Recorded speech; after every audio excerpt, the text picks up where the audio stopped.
World Media, LLC, or its affiliates. All shows are produced with full participant consent. City World Media does not claim ownership of any third-party music featured and uses all tracks only with proper permissions or licenses granted by their respective rights holders. City World Media operates in accordance with fair use and digital broadcast guidelines on all platforms. From my city to your world, we are City World. Thank you for watching.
What's goody? It's your buzzing cousin Ghost Boogie.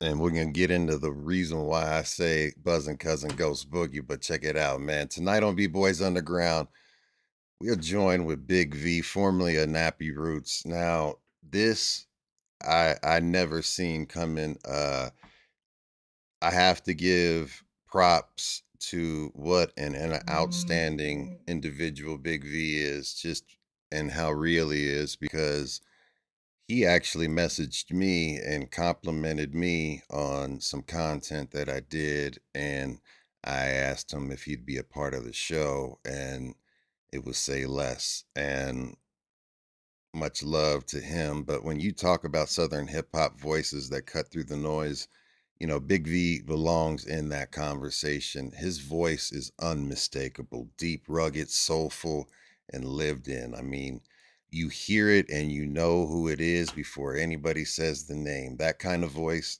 It just doesn't come from chasing trends. It comes from life, from the road, from struggle, from experience, and from sound rooted in real people, you know. As a part of Nappy Roots, Big V helped shape one of the most recognizable Southern hip hop runs of the 2000s. Records like Po Folks, Oh Nah, Hell Nah, man, y'all went up and done it. Uh, and the Watermelon Chicken and Grits album connected because they spoke to regular people without watering down the truth. You know, that music carried country roots, working class pride, pain, humor, hunger, and soul. His journey also connects with some serious names in the culture like Anthony Hamilton. Ooh, me and Mama Boogie. Plenty of time spent to Anthony Hamilton. Shout out to Anthony Hamilton. Jazzy Faye, Fizzle Fizzle, Organized Noise. Man, rest in peace to the one and only Rico Wade. Of course, Rico Wade, Kanye West, David Banner, Little John, Raphael Sadiq, Tony, and Lucy Pearl, much, much more. They're not random credits. These are pieces of a larger Southern hip hop story, and V's voice sits right in the middle of that history. Tonight, we're going to go past the surface. We're talking about the early years, the rise of Nappy Roots, what he learned from Rico Wade, why he stepped into a solo path, the new music, the business moves, the cannabis company, fatherhood, legacy, and what it means to still be standing after the industry changes around you.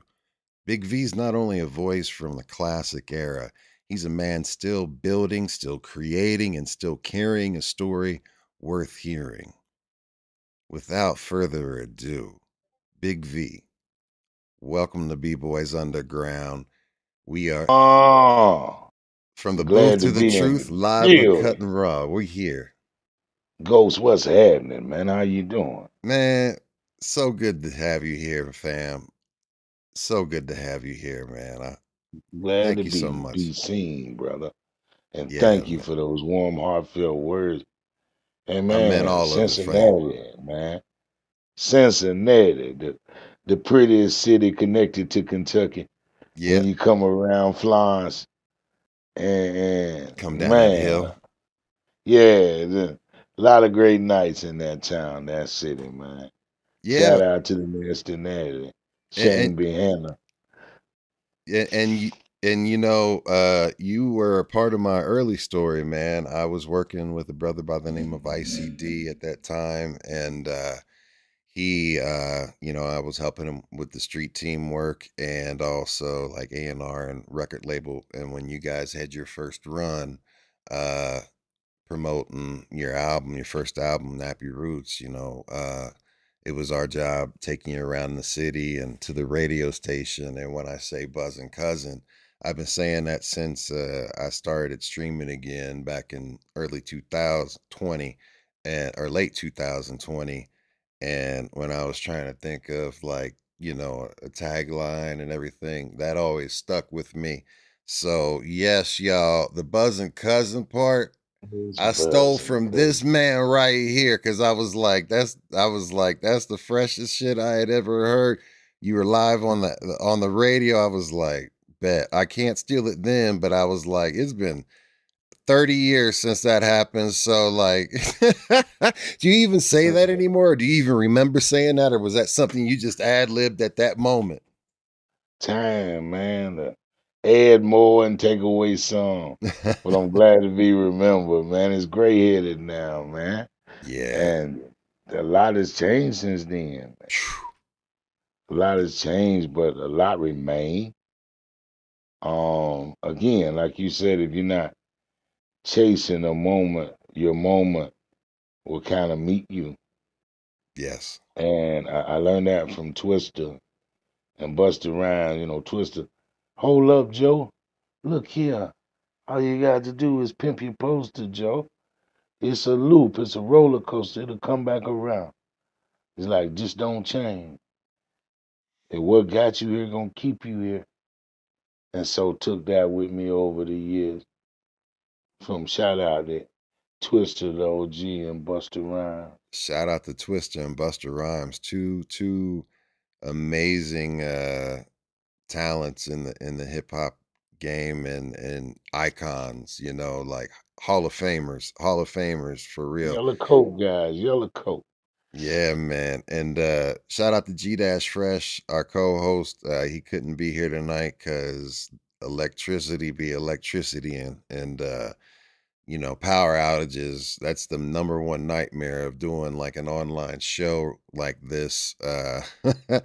Is that, you know, sometimes shit Life, happens. lives, don't it? Yeah, man, Life, life be life's. life. Yeah, man. And think about it. In our day, like in '99 or 2000, Yes, this sir. would have cost us $1,000 to Phew. reschedule Yes, sir. after it got here. Yes, sir. Just think how far technology has come. This Yes, right sir. here to cost me or you 8 hours either way in the car. Yes, sir. Yes, I be sir. telling kids you just don't know. And maybe the music reflects it. But Oh, yeah, that too. yeah, you remember when the A dance would mess up right in the middle of your song? Man, tell me about it. I had a ADAT player eat an entire ADAT that had three finished songs on it, man, Oh, and I lost it all, and I was just like, I said, "Oh no, hell no!" Like, just that not even. part. Yeah, It's that like, part. man, like, yeah. I grew yeah, I grew up in those days, man. So you don't get mad, you get money, man. Before we get into the first question, we got to go and talk about that song right there, and tell us, you know, set the table as we always say for the folks that are tuning in here for the first time that are live or on the replay. Much love to you. We are B Boys Underground. We do this every single Wednesday, Tuesday, Thursday, and we have Big V tonight, but I want to know, you know, set the table for the viewers because it's very, very few and opportunities that an artist gets a chance to speak directly to the listener if they've heard the song for a million times or the first time. Give us some information and add some extra seasoning to behind the scenes of Give Money. I don't get mad. I get money was just a motivation, like an assessment after you taking the inventory of what has happened. Most of the time you're gonna get crossed by somebody you knew or somebody you had held in your life too high. Oh Mm, shit, they wouldn't do that. mm, Uh-uh. And then when you find life to be lifing, don't get mad, get money. Or do you wanna argue about it, shake fists, or go further? That'll be a trip in jail, another lawyer. They done already, So after growing up, seeing a few storms come and go, knowing that wasn't your train, yours is on the way. So it was, I don't get mad. I get money, and it was no matter what's going on in my life. Um, and a lot of things didn't go my way, yeah, but money gives you an option or yeah. options. Yes, it does. So that was the pearl of that. Like was shit. Now what you gonna do? And so it come from just like maybe or not I didn't get my publishing, or maybe they changed the law on hemp laws, and the farmers changed, and everything changed. But still, I couldn't get mad. I get money, and the publishing wasn't right. And Napster came out, and LimeWire came out, and downloaded my second album 11 million times, talking I was about wood and leather illegally. I was gonna So ask you about that because you are credited for like, or you had said that over 1,000 or 11 million illegal yeah, downloads to your album, fam. How did that make yeah. you feel? Because I know how it made me feel when all of that stuff was going on, and like it was one of the reasons why I left the music industry and pursued like a professional corporate career, which I never ever wanted to do. Um, like when you was a kid, you wanted to shoot that ball. Yes, sir. 3, 2, 1. And then there was only 3 spots on major outlets, BT, MTV, and then crossover, the Yeah. Fuse or whatever. And to be one of those kids that make it there. And then, okay, I'm from Kentucky where there is no platinum artist. The biggest store where I'm from is Super Walmart, and there was no urban station. And All country stations. yeah. So it was Whew. okay. It was all now, hell now, boy. Y'all done up and done it then. And we introduced to you Jazzy Faye and Anthony Yes. Hamilton on the same album, just back to back. We were Was like, that their what? first introduction? Yeah, Jazzy already sang "Hoes in the Club Show Yeah. Love," Yeah, he but was on yeah, that he was one. That already was on there. Tila. Yeah, but he was underground, Yes, and sir. we had already worked with his daddy from the Barcades Shout earlier. out to, yes, Barcades. As a Yeah, funk fan being from Ohio, I love me yeah, some Barcades, bro. Like, yes. I, So shout out to Daddy Jazzy, yes. and then Anthony. We had put the record out. I recorded it in St. Louis with the Okay. track kings, and the boys that done give me 2 pairs. I Yeah. can get the Nelly. stomping in my Yeah. Air Force One. So Nelly had split the sea And the Track already Kings in were St. Louis. huge. Oh yeah. So we went down there, man, and the Tar Boy was playing some beats. I was like, "Whoa, Nelly, bring her back." And so 6 weeks, Nappy Roots was gold, and we was getting ready to change singles and go to Po Folks. And Anthony was over at Atlantic with Soleil. I mean, not Soleil, Sunshine Anderson. Okay. Heard it all before, Mm-hmm. So Yeah. yeah, they was over there on that, and he already had been singing for Genuine backup with D'Angelo and Bilal. I said, Yeah. wow. So anyway, we shooting the video that morning, and Mike Kern plays. Well, Skinny DeVille and Mike was a little tighter than I was. It was more like Easy, Jerry Heller. I was more like Ice Cube or Drake. So we had the video shoot, the call time or whatever, and there's this dude sitting in the van already. Hey man, my name is Anthony Hamilton. Did you like what I did on your track? Looked Mm. at him. Hell no. He looked. I said I loved it. He started laughing. So we cut up all that day and became family, man. And before you know it, we went everywhere, and everybody thought Anthony was in the group and or whatever. So yeah, with those 2 singles and me writing it, Uh-huh. So then now you're at Grammys and things like that, and it was moving real fast, and Kanye West was doing "Tainted Love" with uh, John Legend. Yes, All sir. those Detroit. Maybe I'm selfish. I'm Mm-hmm. calling Yes, sir. for you. And let me see what he was doing. Kanye West opened up for y'all. Yeah. So I'm letting you know what was going on at all this time. And then Napster downloaded. We got hot. We went to Iraq. The soldiers was voted who they You most wanted to be you seen by. actually went to Iraq and did like an overseas RSO tour? Yeah, USO. We USO, not toured. RSO, Yeah, something that yeah. that's cannabis stuff. We'll talk about that in a Yeah, little that's bit. that too. But But on this particular trip, yeah. yeah.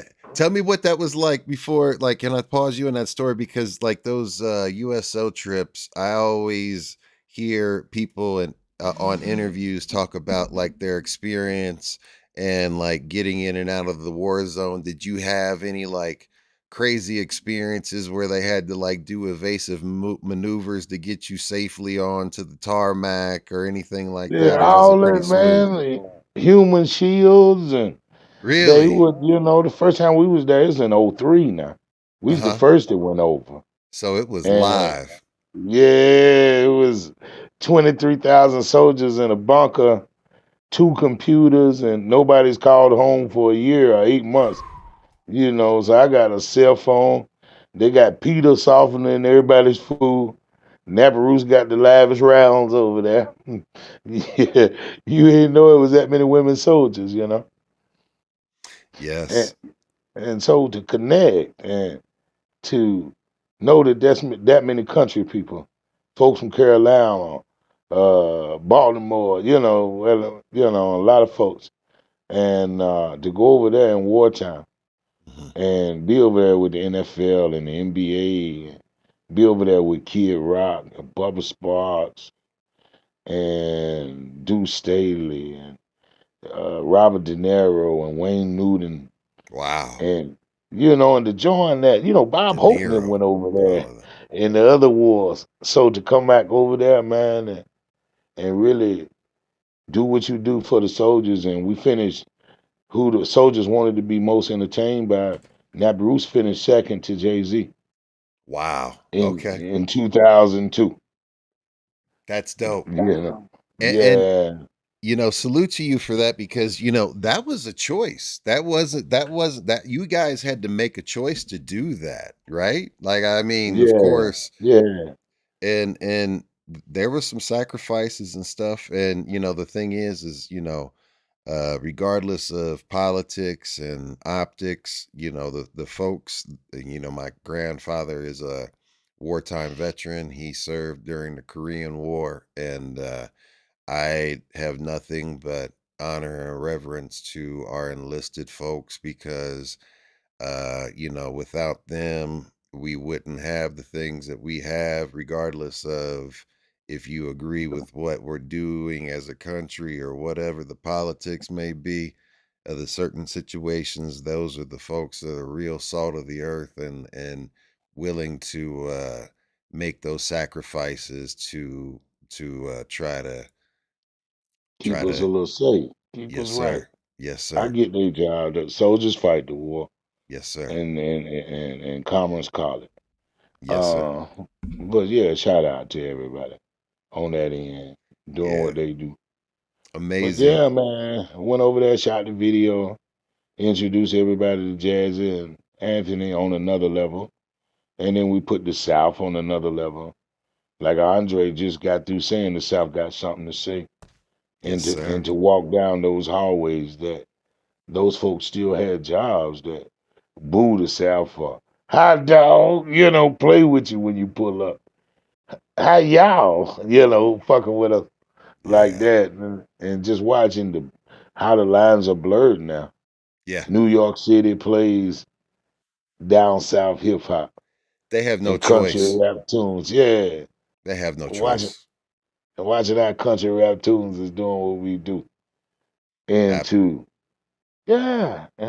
really be a part of the upper echelons of hip hop, just from Watermelon Chicken and Grits, and like I said, that was fun. Then the second album came and got downloaded 11 million times. And the bittersweet of it was we didn't get that $80 million that the money generated, and where that money is, I don't know. But 11 million people was interested well, and downloaded it and had the silver CDs, the burnable CDs. We were signing that at the concert. Yeah. So short, like anybody, 12 million times, 11 million times. But during that, and being the age we are now, when I left the group and had to be a custodial parent, everyday father for my kids, and not being able to move around, I created a QR code. And where you scan the QR code and get the music, I just started to put the QR code on cannabis products right before COVID. And, I couldn't never get my publishing. And this record deal couldn't go right or that. But I was a weed man before Nappy Roots. So listening to Jay-Z get you a corner store with the corner office, is that what? And what else? And I'm listening. And so yes, I started putting my QR codes on cannabis products and selling a single or the album or whatever. And still knowing those 11 million people made the world small. So as a mock version, I would sell derived hemp, THCO or P or whatever they was Delta doing. 9 and all of that Yeah, stuff. all Yeah. that through all the cloud kickers, all of that for 4 or 5 years, and $20 from 5,000 people Hmm. became a word of mouth thing, and tried to practice that twice a month. I have many times I could, and so I was getting this mock version together. What if I could really do this with the real? You know what I mean? Hmm. And so I got to that level, and they kept switching the laws, and sort of. So now it's like being the Indians watching Columbus, and they switched it to medical. This is here, this is there. So trying to figure out a few things, and I'm really close. But that's I'm trying to create the new Motown.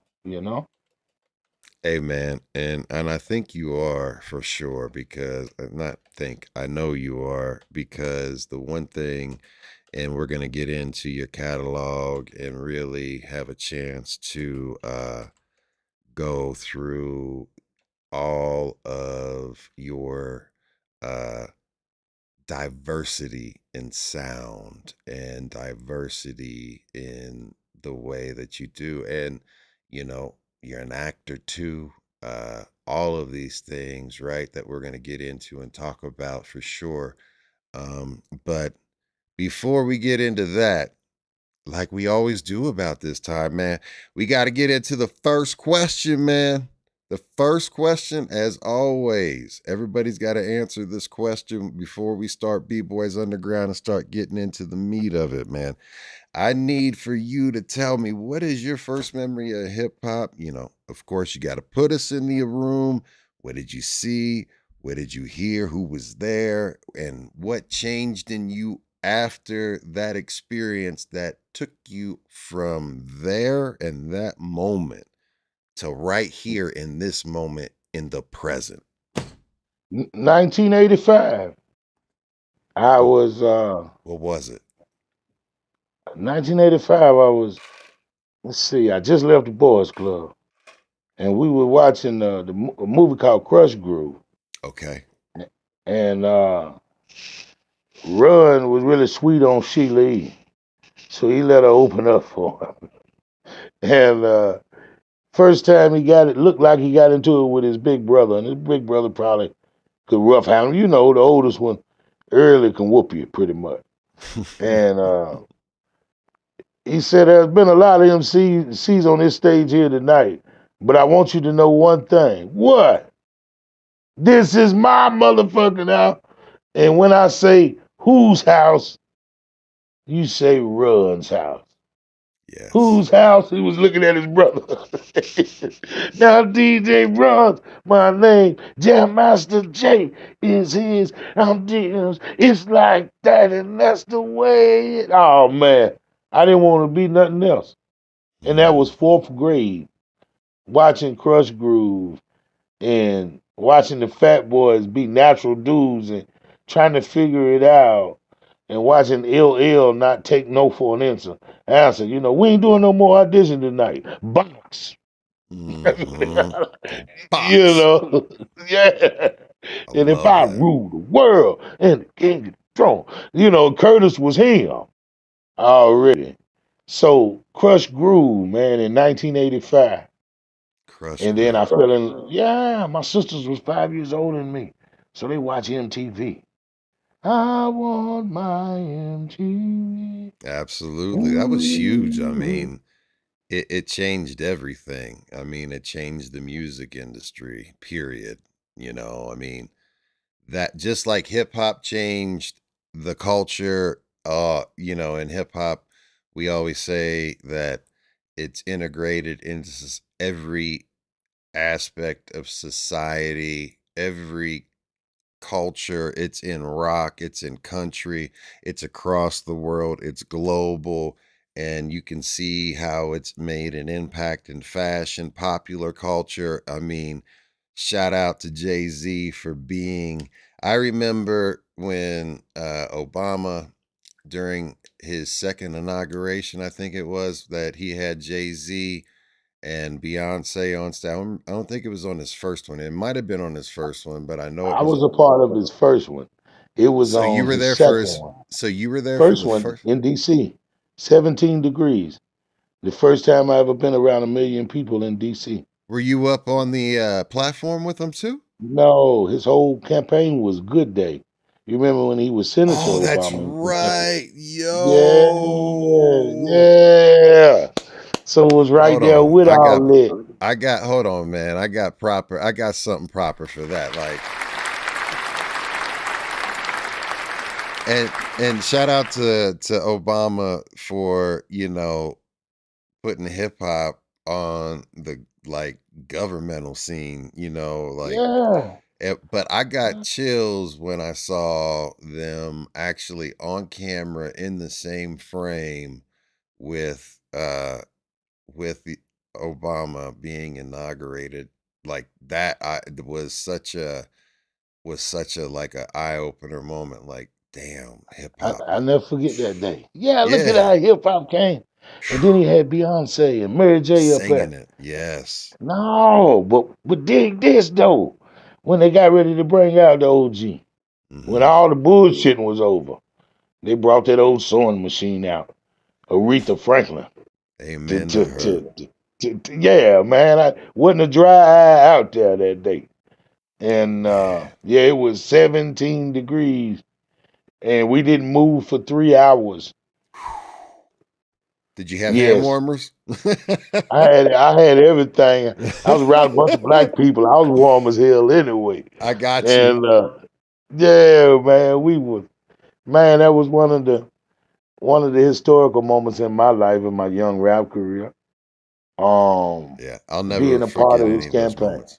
And Nah. that's dope, and salute to you. I had forgotten about the fact that he had used Good Day as well, on that. Yeah. I mean, Good Day, I try to tell everyone, like, when I was telling them that, like, I'm interviewing and some people that don't necessarily, that are in my family, don't necessarily know hip hop or anything like that. I was like, trust me, you know who Nappy Roots is, and I named Good Day, Poe folks, and oh hell nah, but they knew Good Day for a minute. Hmm. You like just like soon as, I mean, because that was such a humongous hit.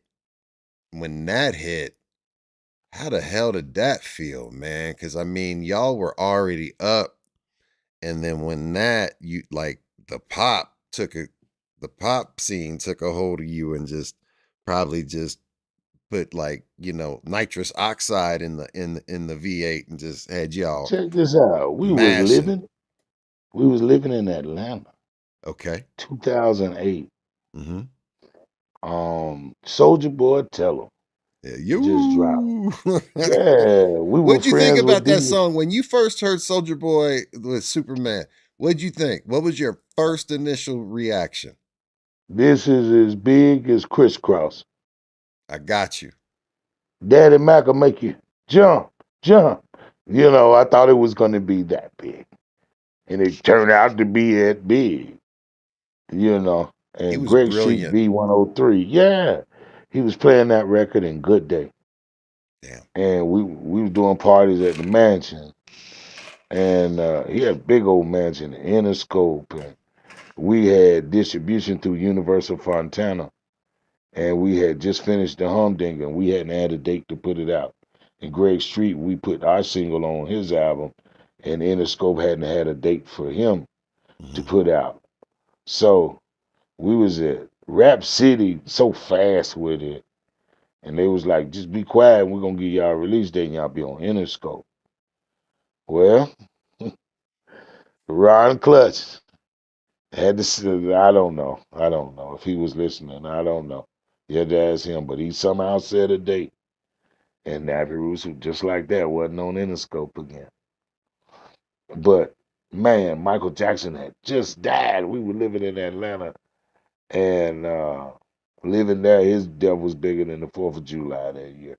I mean, And when he died, that it was the same as when Prince died. You know what I mean? It absolutely 100% like left an empty feeling and like Yeah, in the entire you could feel the entire world like in mourning. stop, stand Yeah. still, and shout out to Prince Shout Rogers out to Nelson. Prince. Yes. Um, PRN all day. um,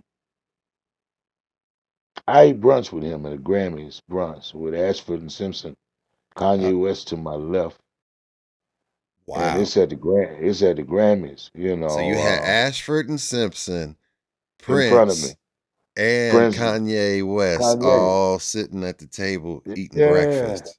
What was that brunch. conversation like? Is there anything that you could share that you could share that was that First, was that was on that y'all talked about? first, my PR said, "Don't look in Prince's eyes," Like, Really? yeah, and I was They like, "What the told you that? hell?" Yeah, this is, I got Atlantic Press at Yeah. this time. You know, we sitting at the table, don't look at Prince's eyes or whatever. So when we locked eyes, I'm like, he's like, you getting exploited.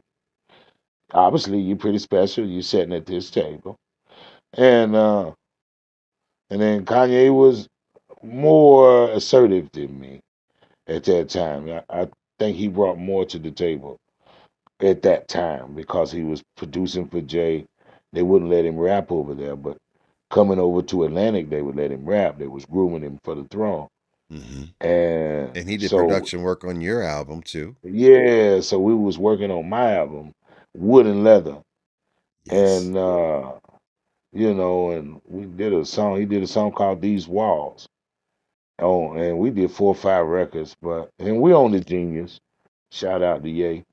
And he what when he pulled up, he was about him. He had his shit together about him. Yeah. And Was he on his he shit though? Was he cause you know what I mean? You hear some of these stories, like even Dave Chappelle is like, stop that, rewind that, and play that back, that story and stuff. he Was wasn't he that big yet. He he wasn't that wasn't big. bombastic then? Was he No, he was asking me, was Jesus Walk gonna work? Wow, And he asked you if it was gonna work? the shoe was totally different at this time. He just had wiring in his jaw.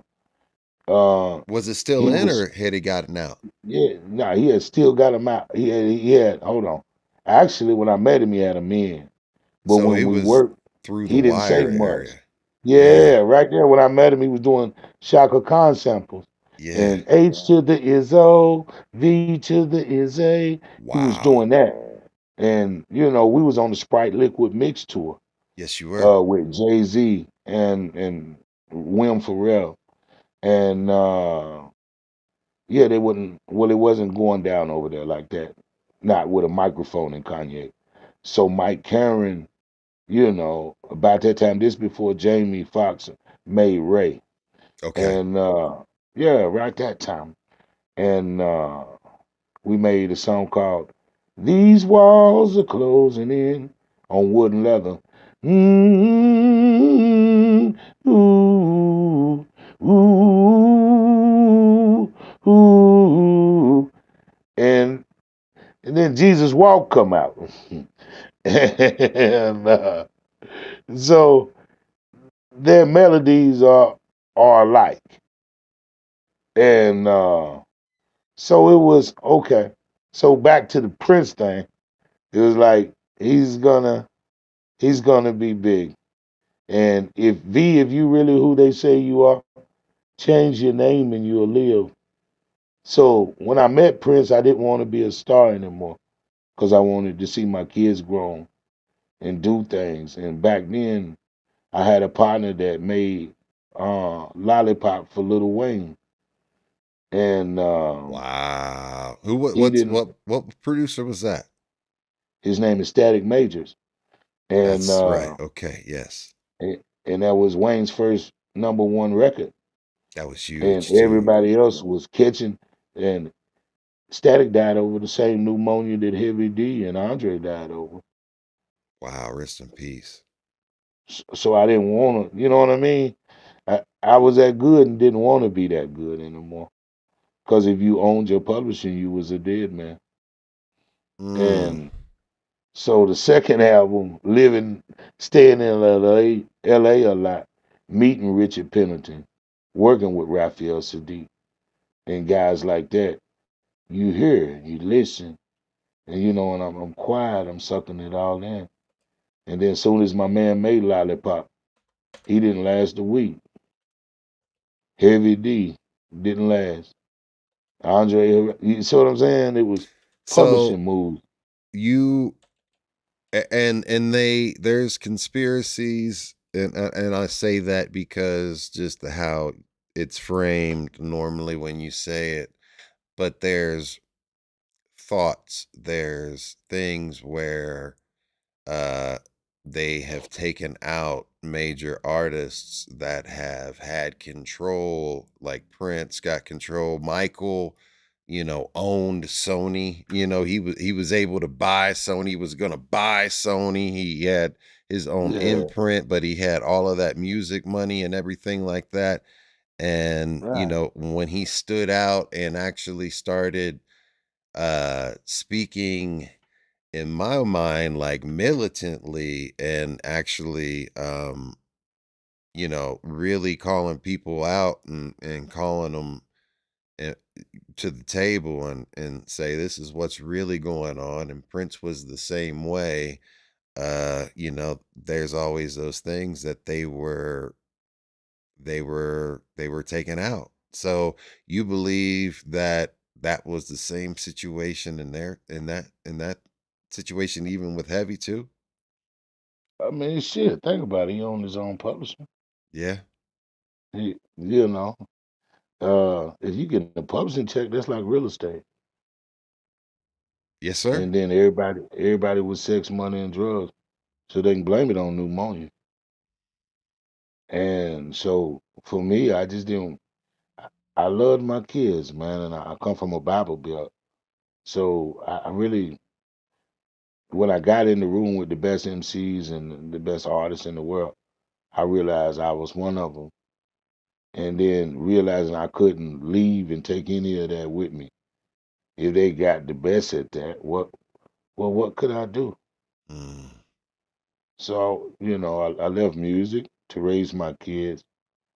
And like I said, I was like, I want to sell music a different way because it feel like gatekeeper, Mhm. like somebody's trying to destroy me Yeah. from the time I came into the game and from the time right now.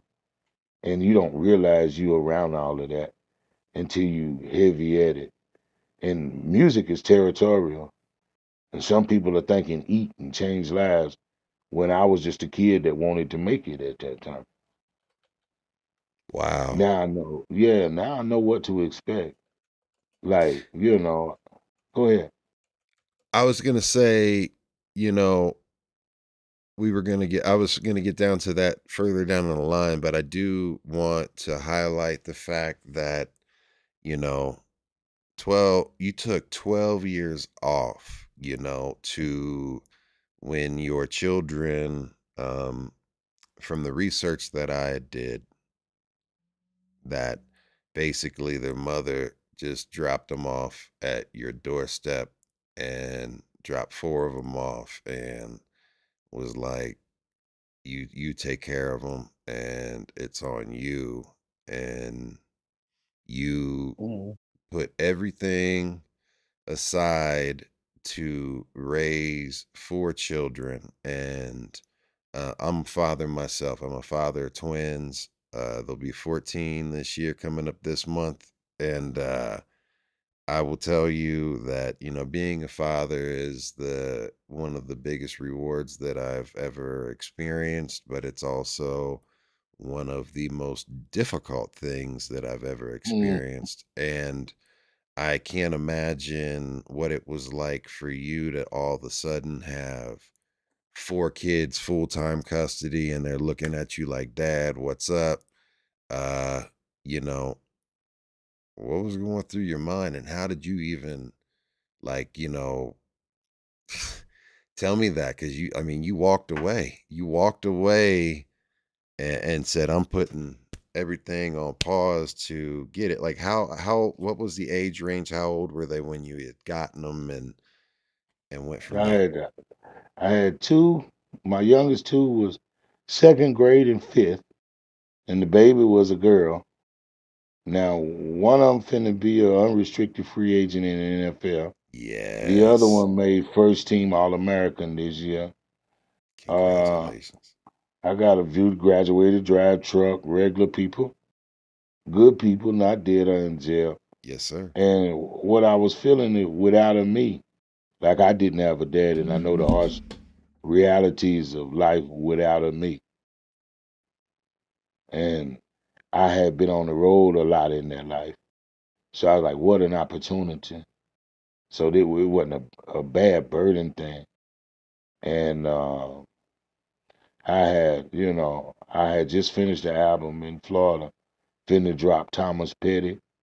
Um, come home, and she was like, I don't want him no more. And she dropped him off at my mama's and never looked back as an adult. This 2026, this happened in 2012. Tonight we're in 2026. Yes, sir. So I'm an empty nester. Got through that part, created a QR code. Like I said, open up hemp derived cannabis, started CBD.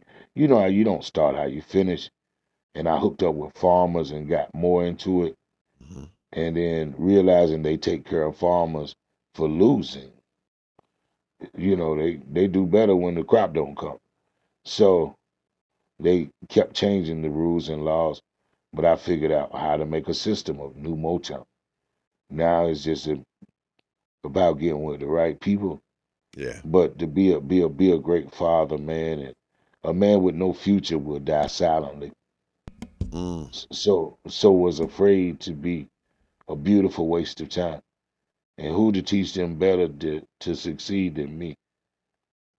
And Amen. so it's just about not stop trying and being a full custodian dad on this block. There was not a dad in the house every 50 doors. So, you always had to do a dad act for someone living across the tracks. Yeah. So I joined a nonprofit organization called Light a Chance. Okay. And then I started, being a full time dad, going to all the meetings. Hell, I was like, the best way black folks catch up is music. So give me your criteria. And I put it on beats. And cats and stuff that couldn't do math, they didn't miss anymore. These are poor kids. You put it on something to shake it. You know, I can divide that. I can divide that. Count good every day. Put that on everything. I can divide that. And they can't wait to show your ass. Man. And with the music. So I did that a while. And then realizing, okay, the powers that be, you getting it's more school was more to me like KFC. Mm. The resorts didn't change. You can get KFC anywhere in the world and it tastes like KFC. You know what I mean? So I Yeah. was like, wow, y'all keeping up with a system. You're teaching the system, not the kid. And being poor and disenfranchised, you're never gonna get what you need. So I created the Tisdale Foundation, Okay. to where take the tax dollars and let's figure out another form of healing. Like most of us been through something, and I'm from the addiction capital of the world, where most people have Linares here. So They have now what? Can you say that again? What? Linares, false teeth. Got you. Got you. I got you. I got you. This Yes, this because the meth capital of they the world. methed Yeah, out. Yeah. Yeah. Yeah. yeah, Yeah. this the All meth right. capital of the world. So they go into pain clinics and things. Yes, sir. So I started treating people with cannabis. And so when you treat people with cannabis and getting results, there's people getting paid for nothing that's got to cut your throat. Yes. So you getting results that brought other problems. So they kept changing the rules of you take somebody who's been doing it in an alley and you don't know nothing about it, and since '98, and now you tell me I can get licensed and show you my skill set, and relation basically to the common person. Yeah. So yeah, so started treating people or whatever, and sh- th- that's what happened, man. Was I couldn't tour and I couldn't travel, and I had to be a full time dad. So that's why I created the QR code and the cannabis, meeting people and writing music like Street Boy, and chronicles of single women and men that don't know how to be daddy because they've been raised by girls, and so dealing with all of those things. And Nappy Roots came in the game with identity. We knew who we were, so we knew who we not. Yeah. That part for sure. And hats off to you and salute to you for not only, of course, taking care of your own, but you took this time to integrate into your community and pay back.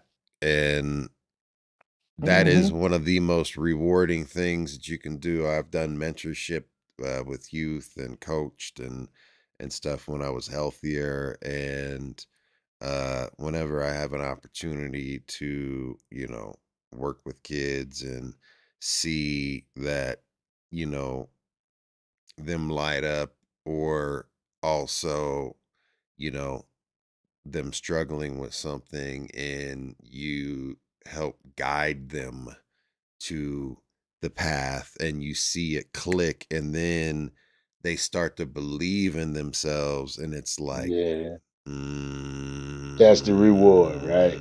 That's the yep. reward. It's like Yeah, I don't need a thank you. I don't need anything, but no, I see it in you now. Like, you got it. Go take it and run. yeah, and whatever it is, Yep. because if your car stops tonight at 11:30 p.m., do you need a doctor or you need a mechanic? Need a The world mechanic. needs them both. Yeah, Yep. and if you don't get that damn mechanic fast enough, you might need a doctor. You, you know. So yeah, just uh, very, very into identity. So that's what I was teaching instead of education. A lot of us think just because you can know American history or divide, or that's still solving problems every day is what life is. Yeah. And it is, that's the one thing that I think our education system fails on, and also, society fails on, is having real conversations with kids and teens, young adults, especially at risk youths, that um, you know, like, this is how you handle your emotions. This is how you get your own identity. This is how you don't fall into peer pressure. This is how you don't, you carve your own path, and you stand up for what you believe is right, and you do what you do, and not being afraid to be you. Because one of my favorite songs and theme songs, I say it all the time, Steve Arrington, the slave. Nobody can be you but you. And I live by that now. I used to Ain't that it? I used to try to, I'm not gonna lie, in my earlier days, would try to, mirror the situation and everything like that, to try, because I was told you gotta, now I'm me. Unapologetically, like it or not, take it or leave it. And that's the only way to be. Yeah, man. And yeah, cause man, I wanted to be one of those kids on MTV. I wanted to be one of those kids on VT. Well, I wanted to ask you, like, you wanted to be a kid that was on MTV. You said it was 1985. Crush Groove was your first experience of hip hop. What did your neighborhood, your family, and your early surroundings teach you before music gave you a platform? My mom was an evangelist, She was an sang in the evangelist. churches. Okay. Yeah, I come from segregation, so it gave us a song to sing anyway. Hmm. And then, my mom, we didn't have a car; she had a wagon. You could see we come from a shotgun house. And then life got better when she got married when I was about 10. Okay. So living in segregation, winos, and I had the American Legion in my backyard. So it's nothing to hear the winos sing a real good song. And then your mother's in the choirs and singing everywhere. And then watching Bobby Jones and all those influences.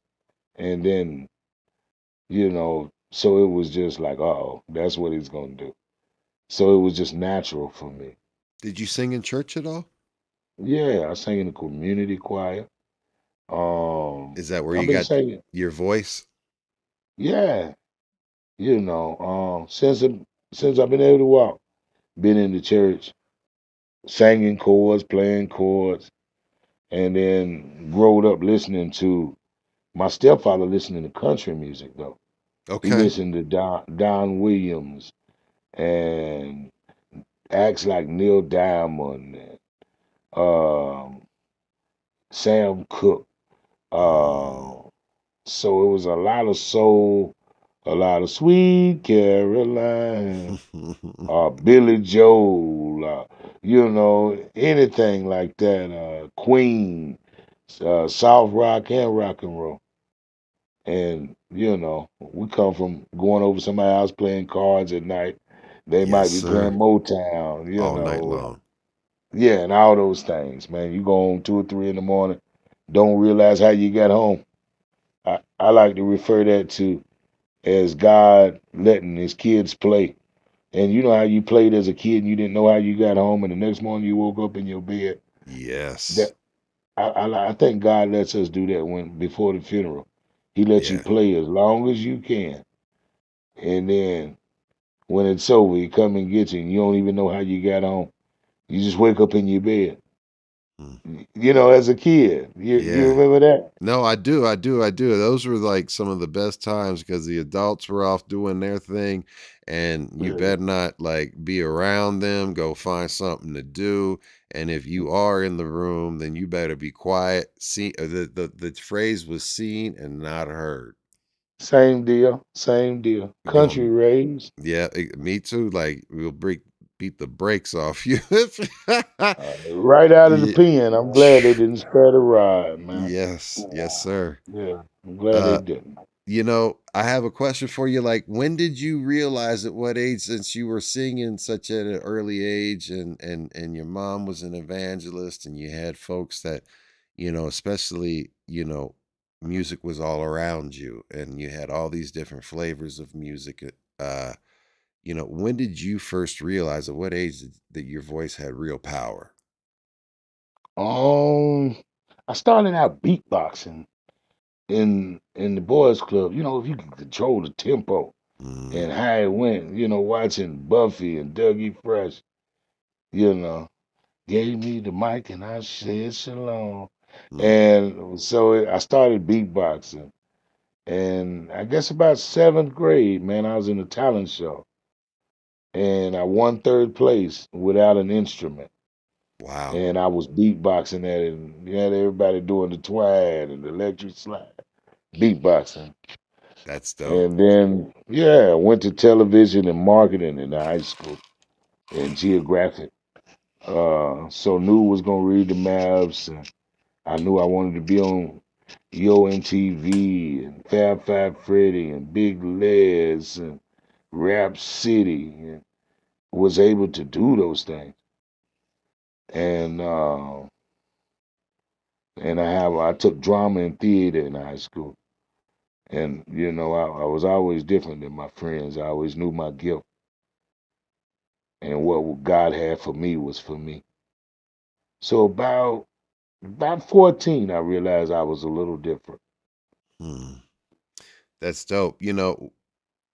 Were you with that wanting to be on the music, television, and videos and stuff? Like, were you chasing escape? Were you looking for respect? Was it the money, purpose, brotherhood, or all of it at once? Like, what was there one specific thing? All of them had stages, and being Aquarius, all we want is freedom Hmm. and option. And well, I had already been hit by a forklift in '95 that Wow. crippled me. So, and I was an all-state football player that went to college a few towns away. And then I get a phone call, I'm a father, and to escape sexual abuse early in the '80s, realizing if I got a chance to be a father, this is how I would do it. So the fatherhood kept me out of the streets and focused. And then my dudes I was meeting up Western that was going to college, that was leaving every 7 months to somewhere else. And these were the real people, the movers, the shakers. And in this small town where there's liquor stores, pawn shops, and unwanted pregnancy, in a time of banging in Little Rock and Master P's, I'm about it. And to come in there with a song like All My Life, Ben Poe, and came in the game, plain you see, average man when the rest was ashamed to be, nappy head and all, no change in me. And then, and to come in there after Goody Mob's looking in my window, pow, and after Outcast, get up, get out, get something. That song changed my life, man. Yeah, and watching Tip and the Neptunes and Beanie Man. And Beanie Man, yeah, w- yeah. yeah, I was like, I think if we just be us, everybody else was campaigning to be something different. Hmm. So then when we dropped, if you pause it and look at all the artists that was before us, Hmm. and then once we got there, music started to sound like gospel Yep. for all the veteran artists that had been there. And that's when That's I truly true. knew. I'm thinking about that. There was that influx, especially even in hip hop. Like if you talk about Kanye and them, they were speeding up the old soul records, and you know what I mean. Like even like think about De La Soul when they took LTD's love ballad and made Hmm. it like off of that the Grind Date album and everything like that there that very much was this. Yeah. Yeah, anything that come out after Nelly and Nappy Roots, Watermelon Chicken and Grits, Ludacris named his album Chicken and Beer. Yes, he did. And um, like I said, there was a lot of people jumping to do songs with Anthony Hamilton, um, putting gospel in their music. And then when they shout out people, they never shout out Nappy Roots. So we knew it was a conspiracy already. We Mhm. didn't really know how much it was for gatekeepers and producers to produce. And Nappy Roots was the new kids in town. And we thinking we own, but everybody was making us before we got even a chance to. Like if you looked at our group going solo, a light skinned pretty dude the girls wanted, here we put out Ludacris. And then our prophet will never get a chance to go solo. And then other people will, you know what I mean? Yeah. Just look at it. When I came out, the rappers that they were holding high started sounding like me before me. Hmm. And then go in the office and whisper and blackball you. And then you can't get no deal. And then they in more popping cities. Well, of course you're gonna roll with them. They're in Atlanta or they're in Houston. They got a bigger market than Kentucky. We can Hmm. get your other artists played too. Only thing now you can't play Muddy Waters. You gotta play Little Walter or Chuck Berry. Hmm. You I know, got so you. yeah. So I'm like the Howling Wolf. It's an ugly truck, but it's mine. It don't own me. And I don't borrow from the store. Just pay me what you owe me. So I pulled up Muddy Waters and I left the Highland Wolf. So Understood. yeah, yeah. If you watch Cadillac Records, so yeah, so everybody changed on us, Wow. and then yeah. Go ahead. Now, when I hear your voice, the only other voice that I would say that is close to yours that it reminds me of is Big Rube. He was a pleasure to meet. I I worked was with gonna him on ask that. you, like, because you had so much history with the Dungeon family and that, like, did you? Yeah, so you got a chance to meet him and actually work with Yeah, Rube. they done our last album. Okay, Rube okay. done the intro. We did Nappy.org. That's when Nappy.org was Rico, with Rico. Yep. yeah, it was my last album with Nappy Roots. Rico told me to play and what I was worth. And that's when we found out the publishing was going in the wrong spot. Hmm. Yeah. So I've had 5 albums in the black and never got my publishing. So now every time I go to a litigation lawyer, it's against the system that so many people's been paid and I've been beat so many times.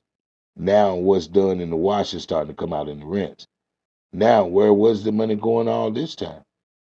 So now we get into that point. But I used to write with Angie Stone, and Rest they in murdered peace. her owing 13.6. Yeah. She was owed $13.6 million, and she had Really? a few. Yeah, remember that car wreck and didn't nobody die but her. Yeah, man. Wow. So now that I'm trying to collect my money, I've been set up by the law. I know you read in the papers. Yeah, I mean, like, what are you able what are you able to talk about, and like what would you like to like make clear to the folks that you have the platform. It's open, like whatever you're able to talk about and share and let folks know, please, by all means, take this opportunity. Like I said, man, when you a star, your life's gonna be sabotaged, and you don't know who's who. Mm, Now, no matter who you voting for, me and you know what needs to be fixed. And then when you be a crab and you out of the bucket, and once you've been free and a successful rapper or anything successful, you know how the law works. yeah. And a lot of people that's not above street level don't quite understand. So anybody who knows Vito knows 11 million people. And with the cannabis license, I become the Walmart of the South and Midwest. I got you. Understood. So we got to switch it where he can get a license, and then if he do, it's got to be a lottery pick. We can say who gets the license and who don't, and it's a lottery pick. We might just take the money and you don't get that either. So then, shoot, we finna open up business. We know where everybody's going. Let's set him up, and then we'll, you know what I mean, make it hot. So again, when I was scared to do music, I knew what time it was. But when Malcolm Little had to go to jail to become Malcolm X. So Mm-mm. when God got a calling on your life, all you gonna do is fulfill prophecy, basically. But for me, it was if I ain't a criminal and I got all of this stuff set up and I'm going through your system, then that was a personal attack, huh? Yes. So it's been February 22nd and I still don't have my discoveries, and we're Mm. in May. Yeah, I mean, it's so stressful when they put the law on you and stuff like that. And then the Yeah. thing that's frustrating is this, whenever anything happens and it's a headline and it's a reason to, flash something up on the screen and get attention, right? And they have the half truths and not the whole truths and everything like that, right? And it's your name and you have no voice. You be like, they're straight up lying on me on TV right now. And you know what I mean? And I've known somebody that went through something very public and were accused of some horrific things, and it destroyed their lives mentally, physically, everything. And only to finally 3 years later be vindicated and found that everything was completely false, and it was on some false testimony and all of that stuff. And Mhm. no one even ran a single news story, paper article, or anything about, or even knew about it. It took me calling the different news channels and saying, "Hey, this happened and you guys haven't reported on it, but you guys were all gas, no brakes when it came Yeah. to like telling the wrong things and saying the ugly shit that wasn't true, right?" So like, Right. my thing is when your name was in the headlines, what do you feel people got wrong or did not understand even at this point in the juncture about what's going on? Is people don't understand that I filed for my publishing and they murdered my buddy and they murdered Angie. And you know how you hear they all the time, they. But the closer I get to my money, it's been more trouble. Hmm. And the more I ask for my money, it's been more trouble. And the moment you're doing something that's working for you to break generational curse, the Trauma. goal Yep. is to keep you a slave. So the bigger I get, the more headlines. Mm. Like I got a nonprofit organization. Even when they kill me, my kids still gonna get the money. So I made a nonprofit organization so nothing stops. The works are the works. And but yeah, man, people got deals.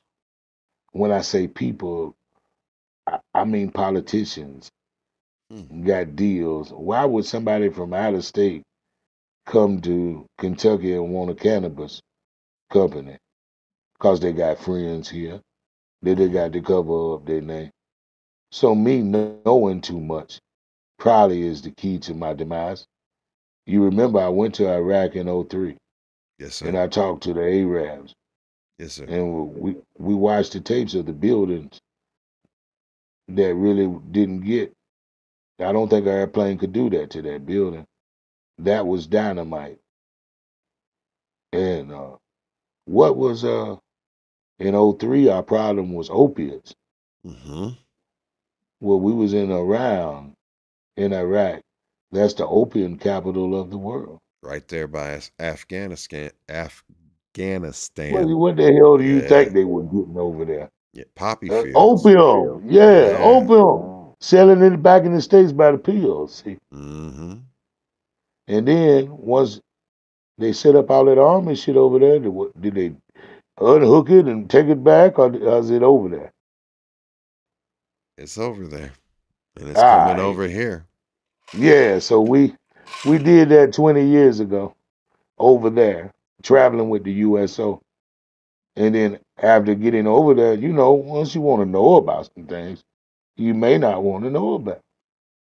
So me probably knowing too much and not knowing enough in the music business, if I ain't got my publishing, somebody's got it.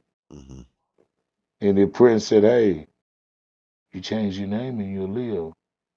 So instead of going by Big V, I changed my name from Big V to Vito Banger, the second album. I didn't get the publishing, but I walked away from Hollywood with my life Mm. and health, you know.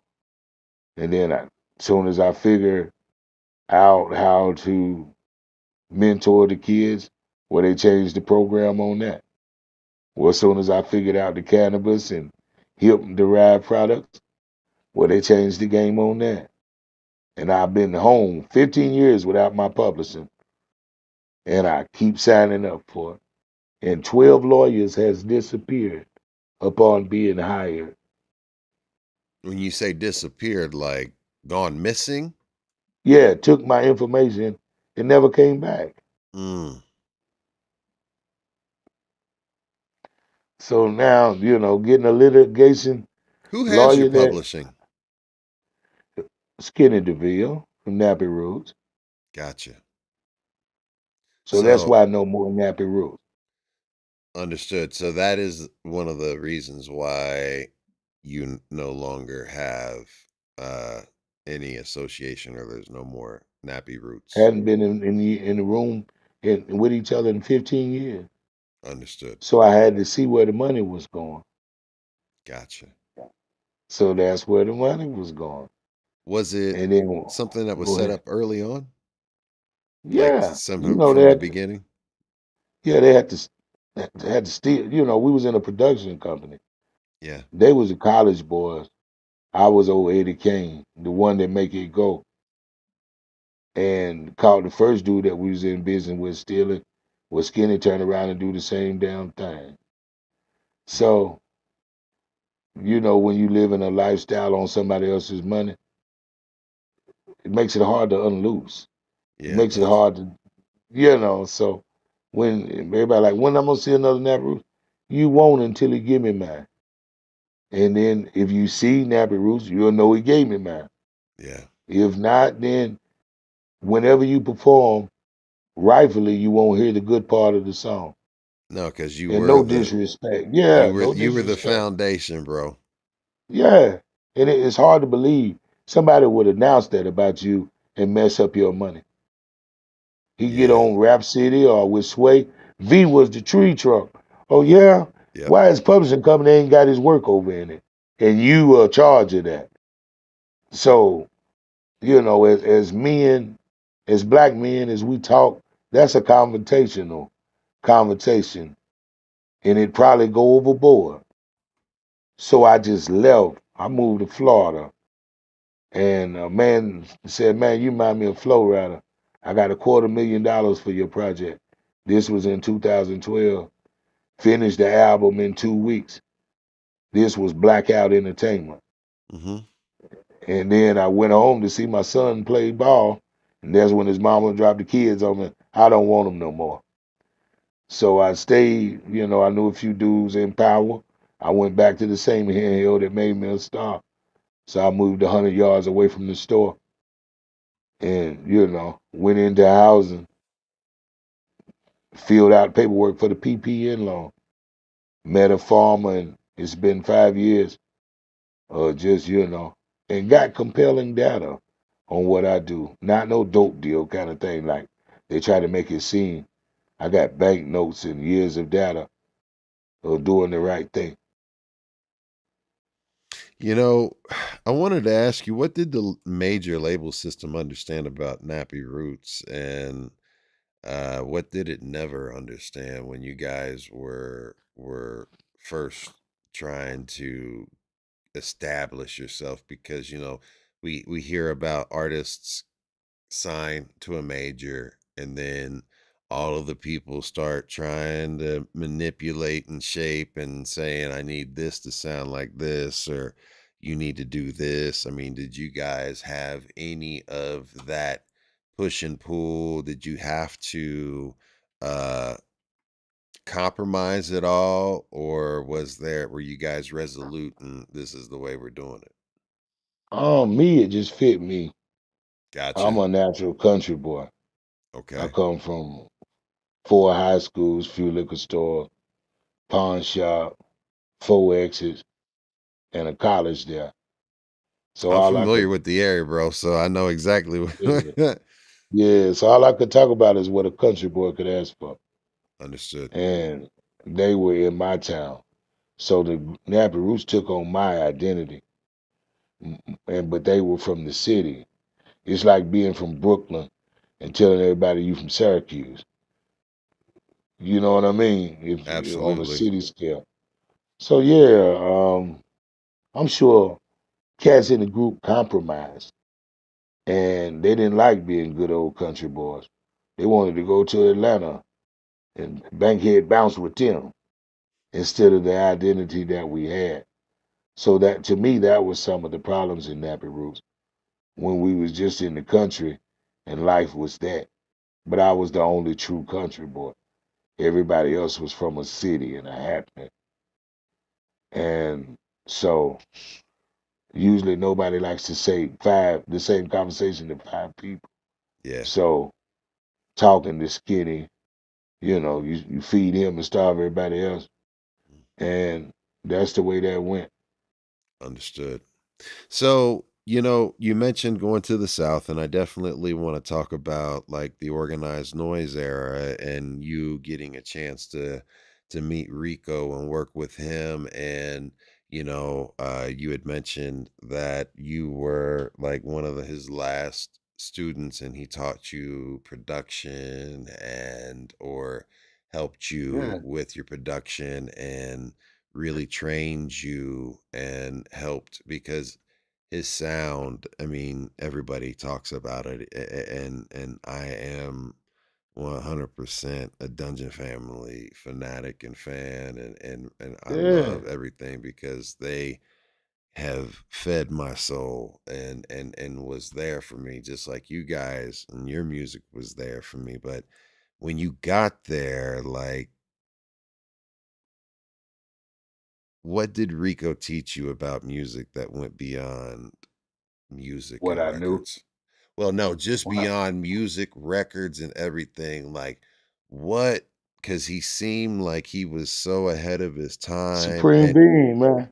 and When I like, met him, he was going through something. Really going through something. The feds had came. He had they just locked his $22 million mansion up the day I met him. I don't remember that. Wow, for what? What? What? Tax evasion, or I don't know. Oh, I They just got you. locked him out of his mansion the day I met him. Wow. He said, Lionel Richie is what he called me, or the Commodores. And he said, hell, you got all the money. I know the sound. Give me $2 million till we finish this album. I looked at Rick, I ain't got $2 million. Shit. Then he done his hand like it. I know. And then, we started to click. And then, put you in the room with Ray, put you in the room with Rube. That brought in Andre. And, so when Andre came in the room, I had these beats for 4 or 5 years. I looked at I looked at Rico. He said, "Come here, Junior." And he taught me, and he was like, "Hey, man, I can't produce your record because you ain't from Atlanta, and don't nobody want you niggas. Being from Kentucky, nobody want you boys in the driver's seat again anyway, like Really? y'all was the last time. Last time we thought Jazzy made that shit, and he didn't. Jazzy sang on the hook, but he didn't produce it, and." You know, Rico and Skinny and Average Joe's was already in a deal before I came to the table. Okay. And they thought since they were stealing it and breaking bread with Rico, he was gonna keep it kind of under the table like everybody else has been. But nah, me and Rico cut from the same cloth. And yeah, so he's like, man, I got a nephew or a cousin, a younger guy named Future. He was Mm. working on a song called Fear telling out the parking lot, leaving magic. Two bad bitches out of my magic. Voila. And he was telling me he was going to be big, and he wasn't lying. And he was like, I can't teach you how to produce. I mean, I can't do your music, but I teach you how to produce. and you shouldn't sit at anybody's table. You built your own. Mm. He said it's your sound anyway. And so working with them the whole album, I learned. And Ruben did the intro, and it was just an MC's dream. And it felt like my whole life I had been watching and living The Last Dragon until I Mm. met Rico. It was like Bruce Leroy. And he was like, where you haven't looked. Well, hell, I'm walking Yeah. around Sundom going, looking for the answer. Yeah. And then, yeah, he made me, like, shit, you him. And this and this and this. And I don't know why I needed that conversation so bad. Or I needed that. But I Yeah. did.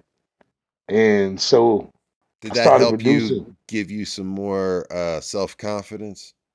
Hell yeah. Because I had already did the red carpet with Rick James, his last Yeah. red carpet. That Dude, night, him and Tina Marie song. I know exactly the Yeah. moment. Yeah. And I had met Raphael Sadiq. I had met Richard Pennington. And And you produced a song for Raphael Sadiq, correct? now he produced for me. Oh, he produced I for you. Yeah, I was Gotcha. sitting with Little John, and I produced a song called Anthem by Mouth, and then he played it by keyboard. And then I didn't know Atlanta didn't fuck with Kentucky. John Mm. didn't get in the video It was on the like second that. album. Yeah, we used to tour together But it on the was chilling like that circuit. but that Atlanta really didn't fuck with Kentucky like that. It was like that. Yeah, they was claiming they shit back. You remember Mm. when we came in the game, everybody thought we was from the A. Yeah. Jazzy was on it, and that was our number one market. Smurf Wow. with the Yin Yang twins didn't like us. Where'd y'all steal that booty shake from, man? And I was like, Scales Uh, is from Macon, from Millersville. Oh, I thought y'all stole that. You know. So it wow. was like that. Smurf got on the microphone, or Mr. College Park. He would get on the microphone and publicly hate with his differences. These Wow. niggas ain't even from here. And y'all like them better. The flow's real, bitch. Or whatever. So, and Rico reiterated that to me. He let me know this territorial, man. I know y'all just having fun. I know y'all eating because y'all that good. And white folks like y'all music. But we niggas and this is it. And y'all doing this here, doing that. So now I had a serious face on my, like I Mm. never seen them as competition. Yeah, it was I family. never seen, yeah, not even that. I like CeeLo. I love Andre and Big Boy and Gil and everybody. Cujo. They're great Over the people. years we've gotten tighter. Yeah. I had And Cujo on Ruben. just a couple weeks ago. Yeah. So, but I didn't know it was territorial like that. Like Texas had their own thing. Yeah. Memphis got their own thing. And Kentucky, with no rap culture, don't know how to, you know. Mm. Why are you rapping on other people's beats? It's called a mixtape. They're gonna be big. You know what I mean? And yes, they were. Yes, they were. Yeah. So yeah, man. So that's what I've been Wow. dealing with, man. So now I just built my own table, got all my friends around me, created working class. Mama twisted tobacco style and was a garbage man. Rest his soul. And taking the right steps, still trying to build Motown, but with a chronic injection, with cannabis injection. And to me, that they're gonna buy albums every day, all day like that. So tell everybody about like cuz the what you have in regards to the QR codes, and when someone purchases a cannabis product, they get something special. And I'm not going to say what it is. I want you to say the absolute, because I think the way that you have it positioned is slick. Can you please tell everybody about If it's the yeah, concept of how you do it? the Vito Project, working class, the hillbilly Motown is we take cannabis product like a pre-roll or a vape pen and put my cannabis, put my QR code on on the package. You scan with your phone, you bought the album, but you Mhm. might got the, a 3 pack of pre rolls, or a nice 1.5 gram blunt. If you really like the albums, I can get you, say, some hemp derived hemp, 100 a half or 40 a quarter. You see what I'm saying? Mhm. And then $20 for 5,000 people, 100 racks. Yes, sir. And so, knowing 11 million people, the computer made the world small again. Yes, it did. So that's my process. I put my music with cannabis products and make sure that they the high premium, poor folk affordable, convenient. You know, that's And one thing I wanted what? to say about, and that's good that to hear you say that, because there are a tremendous amount of people in the music industry and hip hop folks that have entered into their own cannabis brand, right? You have meth, of Right. course. You have Be Real from Cypress Hill. I think those two brothers are, absolutely doing it correctly and doing it right. Of course, Cypress Hill, Be Real, with what he has with the Green Thumb dispensaries and everything like that. He's killing it, and he absolutely makes sure that he has quality product. I also think Meth does a great job because we have Takao here, and it's very difficult because you have to work with the growers that are in the actual state to be State. able Yeah. to get your products to be able to put your stamp on it. So you have to find somebody that can grow your strain, grow it to your brand standard, give it to them and everything. But I wanted to circle back to that. You said that you wanted to make it affordable because a lot of these cats and just a lot of the folks in the cannabis industry want to be like quote unquote cookies, where they are a boutique brand and they want to charge $100 for an eighth. No. I want mine like pizza, hot and ready. Now Mellow Mushroom probably got the most prestigious pizza, but Little Caesar sell more. Absolutely. I mean, as a family, I got five people in my house, uh and yeah, like pizza is always on point when it especially when some of these prices like Papa John's ain't got a deal and they have their little Papa pairings. It's like, man, let's get some Yeah, pizza, man. yeah, you can eat right now, right Right here. now. Like, Yeah, so I kind of took that over to what I was doing, and now actually, since Kentucky marched on me, I was thinking moving up north, maybe Cincinnati or Newark, and just go on and launch the label like that. And I already got 5,000 pre-orders to take care of me every month or every week or however it go in coming to my Square Colorado. system. But you see what I'm saying? Coming to To Colorado. to let's get out of here and figure it out. Let's figure it out, And man. It would be awesome to have yeah, you out here, family. my son went out there with Dion Yeah, I when he know. brought his Louis out there, and it Yeah. just didn't work out. He came off of a knee injury from Kentucky, and he played the same position as Shiloh. So so Dun, yeah, dun, dun, dun, yeah, dun. yeah. So he came home, man. He graduated. He had 4 interceptions this year.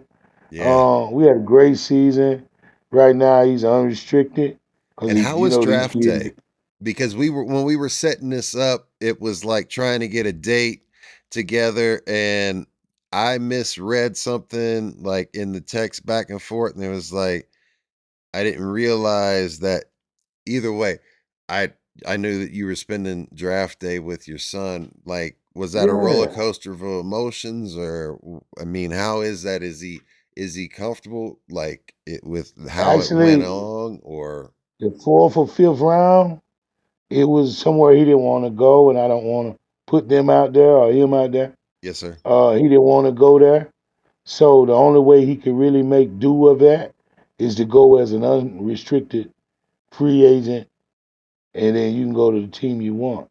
Can he go to the Cincinnati Bengals, please? Because I'm a Bengals fan all day. Don't judge me. You know what I mean? We don't Right. have any Super Bowl rings or anything like that, so I'm not a bandwagon fan. I've been abused for my entire life watching the Bengals, man. But can he go to the Bengals and help our defense out just a little bit? Because we're working on our defense and we can sure use them.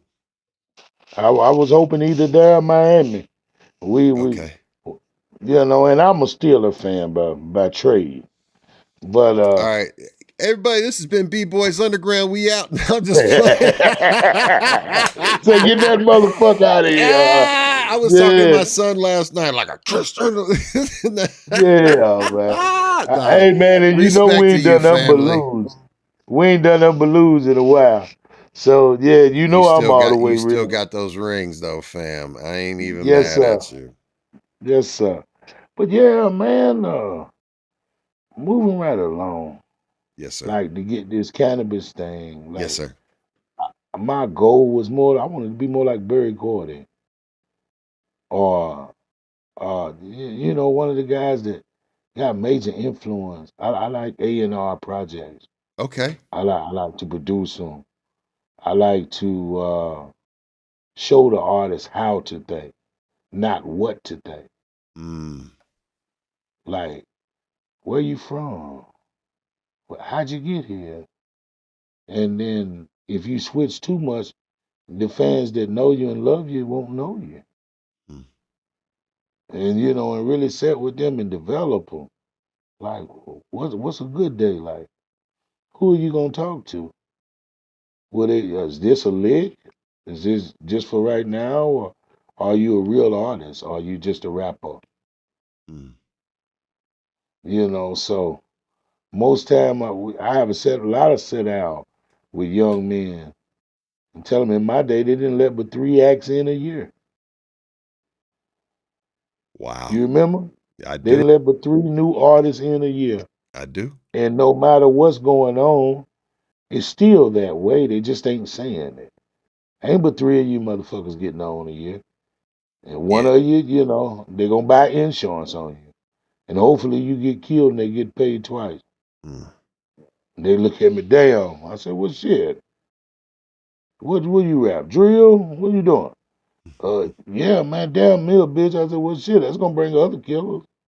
Yeah. And first 48 in Louisville. And hell, we damn near know the detectives. In the Is they got Midwest, that it's common. real. It's real. Yeah. It's Yeah, real. so I tell motherfucker, man, you talking that murder, there only gonna be killers at your event. You're bringing that karma, Yeah, you that putting out the energy. wave energy. Yeah. I said it's Nappy Roots all my life been all now. Good day. I don't get mad or get mad. When we were young, I ain't said shit to make you act a damn fool. Mm. I'm a concerned dad, a grandfather. Big Daddy is my name. So I ain't one of them rappers to tell you do something that I don't do. I'm trying to get you to go home and love and be loved. And Dope. recognize when it ain't, switch homes. You Cause know, a man, go ahead. I'm sorry, I didn't want to get. Please finish that. My apologies. Because a No, go man. ahead. No, I was Cause gonna. a man, Please. a man will give up his happiness for his family. And then their family in turn will give up you for their happiness. So dad got a big thing about him. And most of us now been raised by women. So we'll tend to make decisions like women. What feels good don't necessarily mean is good. Facts are not fertilizer. Mm. And you know, your mama and them, hell, we can eat those sugars tomorrow. I'm gonna do this. She buying them damn Chris Brown tickets. Now y'all gonna have it hard for about 2 weeks. Well, man, hell, I can't do that damn shit.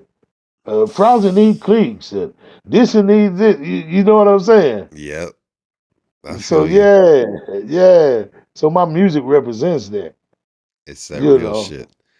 Um, Yeah. we have a question. That was what I was wanting to get to. Was we have a question from our viewer? Shout out to Down to Skate. They wanted to know: does performing still give you the same joy as it did when you started? Fuck no. Hmm. Um. I love the honesty and the instant. Like fuck no. Fuck All right, no. tell Fuck us why. no. I can't stand looking at you and you holding your phone. Ooh. I'm from where, you know, you know, we Mm-hmm. want to move. We want to groove. Put that damn phone down and touch somebody's ass or make a move a brow. Something. Energy. You know, and You it's mean just like? shit. Right now, everybody's here. Look like a damn fist fight. You know, and do you know what to do at a concert now? Mm, You know, so now I don't have much fun because now you got to worry about the promoter and nobody's there for hip hop no more. Everybody's there for the business. Uh, you know, the dope boys in town, they got more money than you, and they mm-hmm. want to stand beside you and size you up. Where they used to love rappers, you used to give a rapper something good to eat from your house, or take him through here, man. He got to see this and show off your city. Now they want to rob you. Now they want you to check in. Now they shit. I'm a real nigga and I don't like rapping. Well, what you You gonna ain't listen checking in, to? are you? Like, have you ever Hell checked in? no. I knew you Hell would. no. Like you. Uh-uh. You make Taylor Swift check in? Yeah, hell yeah, like that's wild. Like Taylor Swift, you better check. Yeah. You make Genesis check in? Yeah, Phil Collins, come on, rest in peace. Yeah, yeah. You know what I mean? Hell no, then. You make Dave Matthews check in? Right? Well then Yeah, no. You ain't gonna do that. that part. That's dope. Birdie wants to know on the same note, what about do you get the same joy making music now as you did originally? Way more. Way more. Why is that? It's mine. It was It's always not in a yours group. though. I mean, I It's not in a group of 6 people. It's I know exactly what I'm writing for. mhm. I don't have to wait for you to fill in the blanks. I don't have to like I can do records like I got this gal I've been fucking with. She explained she done dealt with a street boy, had 2 or 3 children with a street boy. Know the feeling when you're living with a street boy. Now, in Nappy Roots, I couldn't give you that. Or Nappy Roots ain't really sexual, where all night long ain't long enough. Or they call me rhythm, brother to the night. You see what I'm saying? Like Mhm. as V, I can give you all I want to give you, like and really do the record with all I got. Okay. Like you see what I'm saying? Like Nappy Yeah. Roots, no. Like now I want to die on the microphone, Hmm. riding the right tone, screaming my fight song, living my life long, dream, dream, dream. You know, and so yeah, right now it's the time of my life. I know how to produce records. Thank God the Rico Way, rest in peace. Ray Mary, Organized Noise.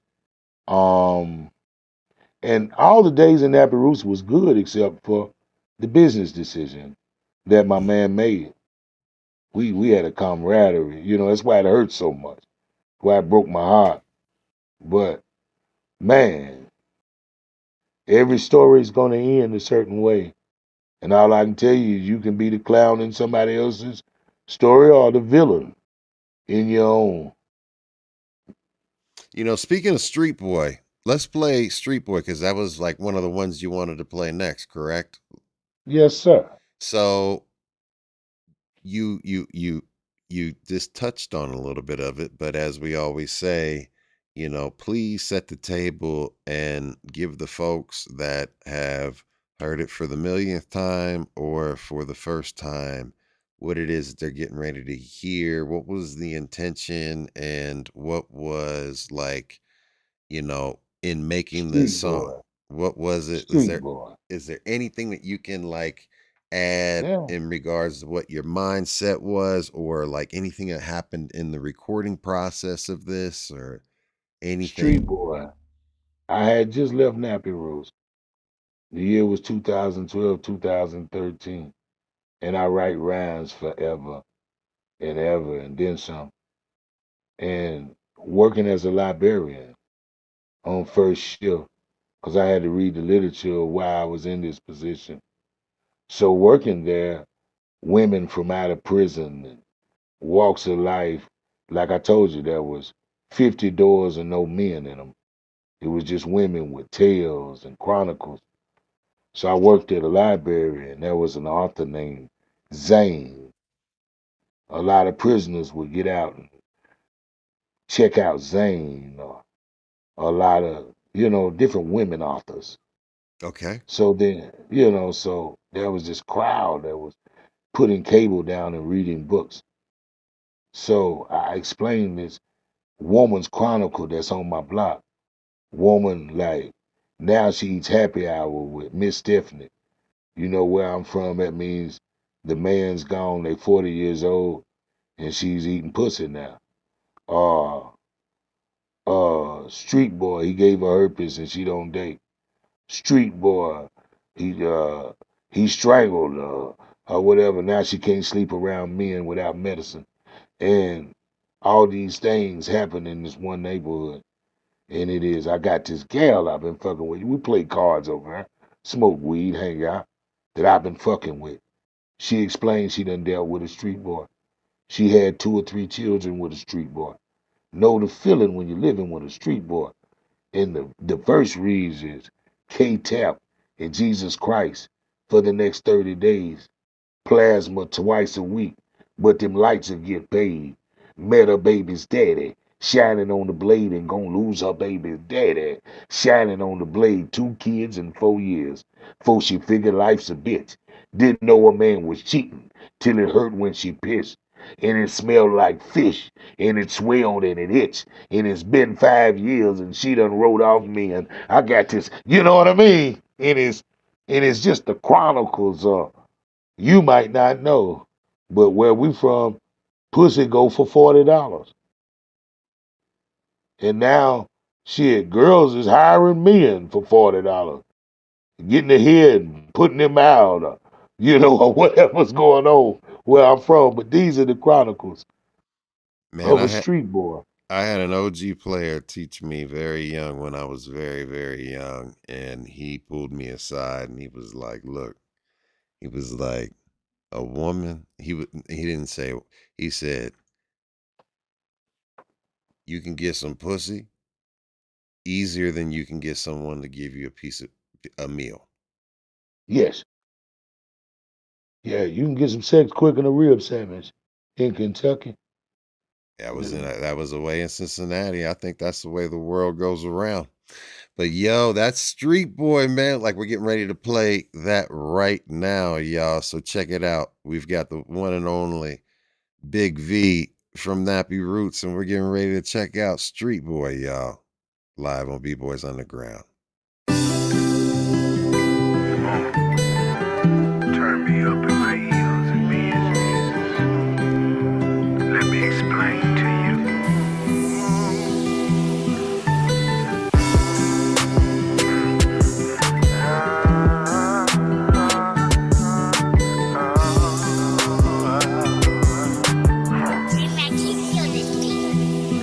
I got this girl I be fucking with. She explained she done dealt with a street boy.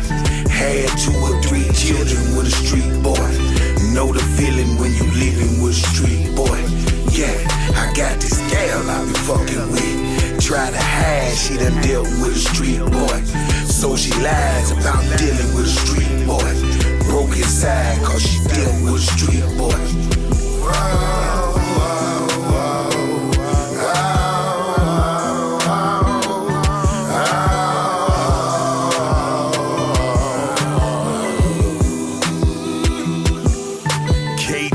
Jesus Christ for the next 30 days.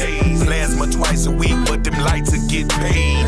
Met a baby daddy, shining on the blade, and gonna lose a baby daddy. Shining on the blade, 2 kids in 4 years. Before she figured life's a bitch. Didn't know a man was cheating till it hurt when she pissed. And it smelled like fish, and it swelled and it itched. And it's been 9 years, and she done wrote off me. I got this girl I be fucking with. She explained she done dealt with a street boy. Had 2 or 3 children with a street boy. Know the feeling when you living with a street boy. Yeah, I got this gal I be fucking with. Try to hide, she done dealt with a street boy.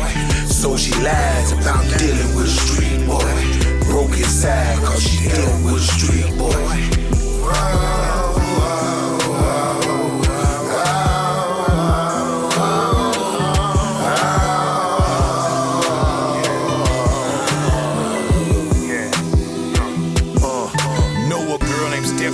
With a man named Bill. Going on about this couple, give a grown man the chills. Hell, I never met Bill, but by bruises say he beat her up. Ice 4 days a week, other than that he stayed drunk. Had to stay with Granny when your mother don't give a fuck. Granny getting high too, State picked the children up. Fuck, Stephanie about to use again, Sank and take me to the king, wherever daddy. I got this girl I be fucking with. She explained she done dealt with a street boy. Had 2 or 3 children with a street boy. Know the feeling when you living with a street boy. Yeah, I got this gal I be fucking with. Try to hide, she done dealt with a street boy. So she lies about dealing with a street boy. Broke inside cause she dealt with a street boy. No. What did you not understand? What did I'm your daughter, mama. And I'm your daughter. But you can't stay here. You can't come up in here with that. She explained she done Deal with a street boy. Life go on. Life go on. Life go on. got she explained had 2 or 3 children with her.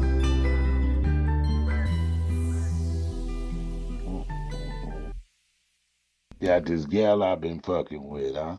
Man, hey, look, and salute to you for putting out a song highlighting like domestic violence and also, you know, that's a real situation because again, like you had mentioned, there's a lot of men running around that were never raised and had an opportunity to be raised by a real man or have a real man in their lives. And I'm sorry, I'm a person, who is definitely of the opinion that it is absolutely necessary that not just one parent, but both parent be active in their lives because both parents are absolutely critical to the development of the child because they need the motherly side, the nurturing side, but they need that man side too to be like, look, I know moms is, giving you all of this, but let me give you the real and get you prepared for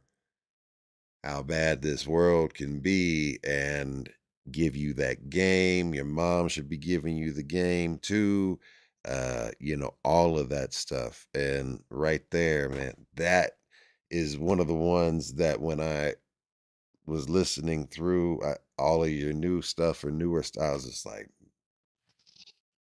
so I mean, like when I say soul food, man, like again, you have nothing but soul food. And like the thing that I also wanted to highlight and feature was, you have such a you have so many facets. I mean, we haven't even touched the acting part, but before we even get into that, like your music in itself, right? You have the country lane, you have like all of these different lanes, and even like when we get into all night, right? Like it's a completely different vibe and talking about different things, and it's a different approach, right?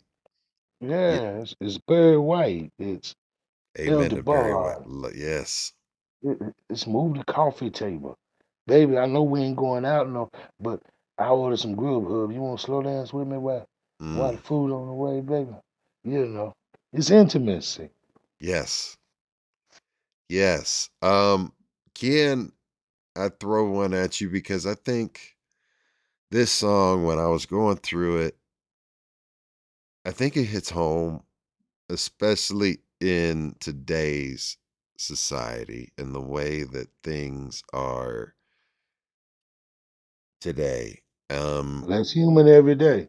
Less human every day, right? So I want to get into less human because myself, uh, growing up and basically, you know, being around predominantly people of color and growing up where, the majority of the people in my neighborhood were people of color, and it wasn't all sweet, right? I mean, Mm, my people, my parents were they had me out of high school, right? Like, you know what I mean? Like just graduating high school, like in high school, I'm cooking, Uh and when you're a youth and you have children and you're not even ready to be, you're still a children or a child, uh you're not emotionally ready for it. But I would say that again, I still, circling back to get to my point, was that I never thought in a million years when I was 50, because I just turned 50 in March. I'm a Pisces, right? So, and oh, I don't even know what that means. So when I say that, soldier of love. all right, that I will say, I'll stand on that one. Because I never thought that race relations would be as fractured as they are nowadays. I really thought that by the time my generation started to take control and, you know, it seemed like, we were the children that grew up learning about, Malcolm X being assassinated, Martin Mm-hmm. Luther King being assassinated, being able to look Mm-hmm. back on civil rights, being able to look back on Jim Crow, being able to look back on slavery, being able to just sit down and be with people that are different than you, right? But also Right. having a conversation with them and find out that, you know what? Just because that person may think and look completely different than you, I guarantee you that that person, probably you have more in common with them than you do with one of your closest family members, right? Oh yeah. So I encourage my children to, like, since the day one, like, I don't care, you better go over there and talk to people and learn, because you don't even have to, you might come across someone that's certified crazy, right? But Mm-hmm. you can learn something from them, because even if you don't agree with their opinion, even after you're done talking to them, you can still understand and learn. Maybe, hey, I can understand where they're coming from, or maybe get why they are thinking that way due to whatever it is in their circumstances that made them into that mentality, like Street Boy, right? I mean, those young men act and move a certain way because that's all they were taught from an early age, and saw that that's how they were supposed to move and act, right? Right.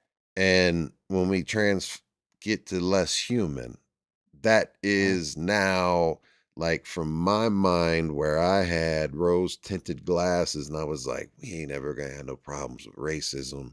We're gonna be past this, and all of this stuff isn't gonna matter, and we're gonna be better, we're gonna be united, and everything's gonna be good. I can't wait for this shit to be over. And now it seems like there's more gasoline on the fire, and there's more and more division every single fucking day. And if we only could just realize that, yes, at the end of the day, if you get hit by a car and you need, let's say, a heart or a lung, an organ, a retina, a piece of cartilage from your ears, whatever it is, blood, and you're sitting there and you can see the little beep, beep, beep, and you don't know how many more beeps you got until it's beep. You know what I mean? Like, you don't care. You don't, at that point, you do not give a fuck about like, oh, nah, I only want a white person organ. I only want a black person organ. Or nah, you just want a fucking heart, or you want a kidney. A chance. I got one kidney right now. Like, it's like, you want a chance. Yes. Yeah, so tell me about man. Less Human. Why the hell did, like, what? We live in a touchless society. A what? A touchless society. Amen. Most of us, when the kids are about 12, 13, we tend to get in a turbulent relationship with whoever helped make them. And kids pick sides. Yes. And then daddy's got to be less human every day. He's got to love you without his natural sense of self-preservation. He get tattoos to cover up what really hurts. He dates online on Tinder. Tinder it ain't got no smell. A picture, they might look good, but you can't smell nobody's ass. Nobody, less human every day. Meaning everything is me and you used to go to the damn slow dance. We both 50 years old. And we go to say junior high dance when they play New Kids on the Block. Please don't go, girl. And we slow dance. Keith Remember Sweat, man. Like, Jodeci. But I'm talking about the beginning. Yeah. I'm talking about at the school dance. Yeah, I know. Yes, sir. At the school dance. But you was hip. You from Cincinnati. Remember, we just now started playing rap. I got you. Remember, we used to have to go out back. Yes, sir. All right. So with that is less human. Like Donald Trump being a felon and the president don't resolute to anybody. We used to everybody fucked up. After the death of Michael Jackson and Prince, less human every day. Janet Jackson showed her titty at the Super Bowl. Less human every day. When you come from a generation that watched roller derby and Madam and Solid Gold, and the TV went off at 11:30. Now don't none of this, all this shit seem like, hold up, wait a minute. They disrespect the rappers. Remember, rappers used to be prophets, used to be gods. Less human every day. Motherfucker killed Whitney Houston. Everybody waiting for her to come downstairs. Puff Daddy partying with Michael Jackson. Less human every day. So that's what we're dealing with. Pills. I got a headache, my foot's hurting. Well, I can take his Loratab and don't feel shit. You see what I'm saying? Yes, sir. Where they dropping kids off at the fire department and don't have to go to jail and don't have to take care of them no more. Just, less human every day. They got morning after pills. Women go after men now. Where you remember, damn, baby, let me talk to you. Where you running that sugar now? Shit, put on them red sweats. I want to see the dick. Women talk to you like aggressive, right? Yeah. Let me buy you a drink. I'm trying to fuck something. And that's the way, I'm just happy I'm married. I've been married for 20 years, and shout out to Mama Boogie for Congratulations. holding me down. This is 20 years this year, man. Much love to her. But Yeah, I do not want to congratulations. be out there right now. Nah, hell no. No, What you think about it's a like the thrift song? store. What do you think about the songs like, when you heard like Sexy Red when she was talking about like, my My booty all grandkids brown. are from St. Louis. Yeah, Man, but we been to all that shit. If you're a rapper, yeah. you used to go to like my partners in Nappy Roots, they like to go to the strip club. hmm I didn't have an imagination. I like to go to the swingers club. I feel you because I You feel you. sort of, Well, that was the reason I always was like, man, I am not wasting my money on a strip club because mm-mm. if I'm looking at something, I'm wanting to touch something, and if you know what I Yeah, mean, I'm yeah, like that. Let's get yeah. it. We talking Let's about the just same go. shit. Let's just But go. yeah, yeah, Yeah, get chose. Yeah, to get chose. to get And, shows. yeah, and man, shit. just just less human and the world's a different place now. Grandmother's 45. Uh she get too old to sell pussy, she sell plates. Uh just and everything's in That's the real truth. time. Damn. Everything's in real time. Ain't nobody wanna hear shit. And the grandparents ain't babysitting. The kids don't want their kids. You mean when we got our kids, mama and them ain't telling me shit. I'm running this party. I wear the britches. Now shit. You want to watch Tay Tay for me? Hell no. Fuck Tay Tay. For real? Like women looking at you. Man, fuck them kids. Come and get them. It's just less human, man. Wow. And being 50 years old is like dating getting a thrift store couch. You know what motherfucker do on the couch?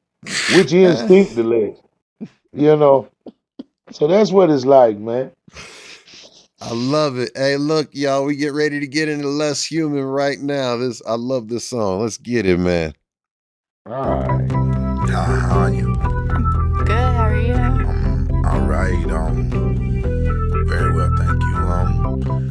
I wanted to know if I could have a few minutes of your time to ask you a few questions. Question? Yeah. Doing a song or a survey on being less human every day. Could you help me out? Yeah. Okay, real quick. Have you ever thought about having plastic surgery? And why? Honestly? Honestly. Well, thought about my lips one time. Maybe a little plumper, What purpose?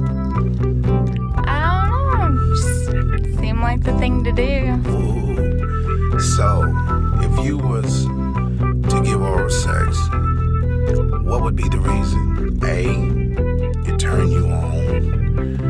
Is it B, because the other person is beautiful and you think they deserve it? Or C, do you just like to do it? Or D, all the above. Ooh, calm down. But last question, and we'll be moving right along. What is your drug of choice? Power. Power. And why? Everything comes with power. I dig. La da da da da da. La da da da da da. La da da da da. La da da da da. Best cure for a heartache is a drag. Just not enough hours in a day.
day.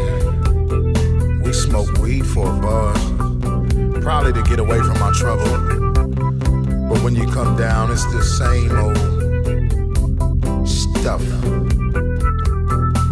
We take Lortabs for pain, not necessarily for the body, but sometimes for the brain.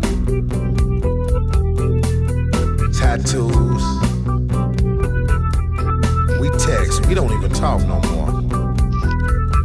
Yes, less human every day. Less human every day.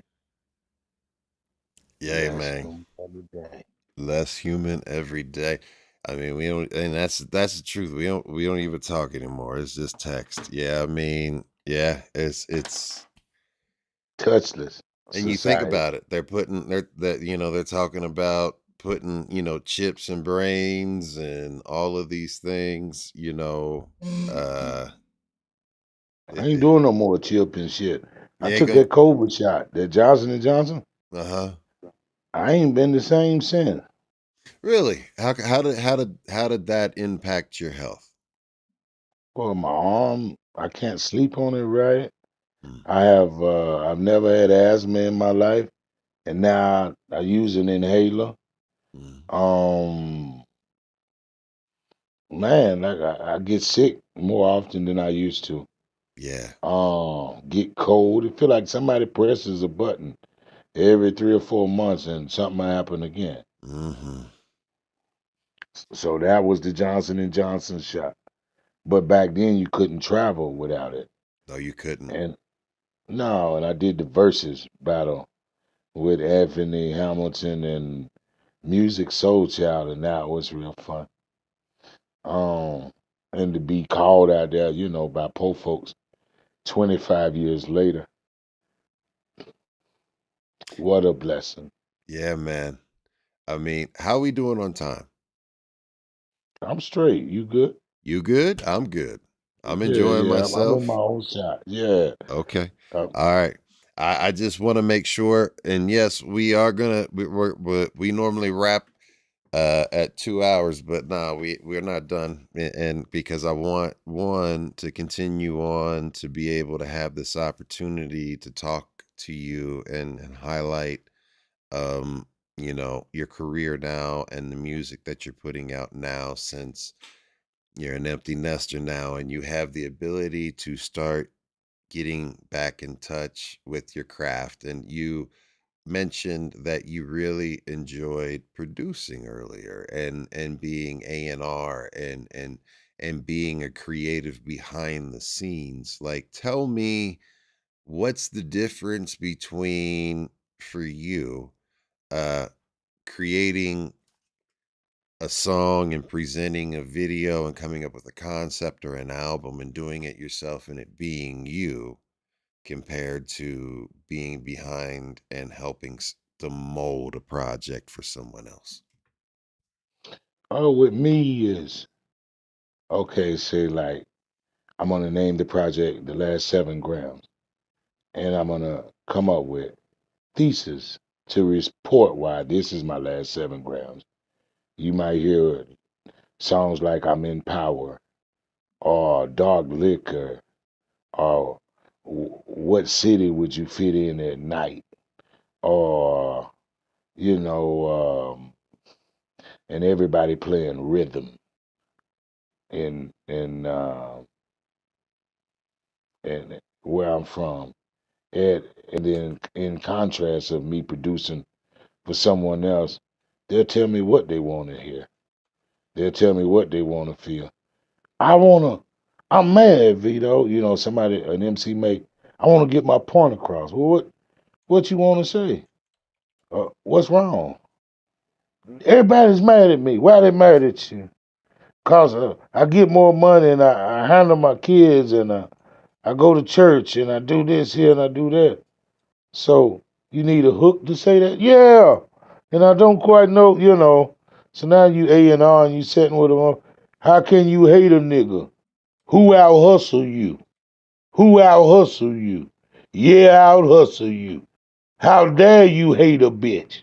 Who out hustles you? Who out hustles you?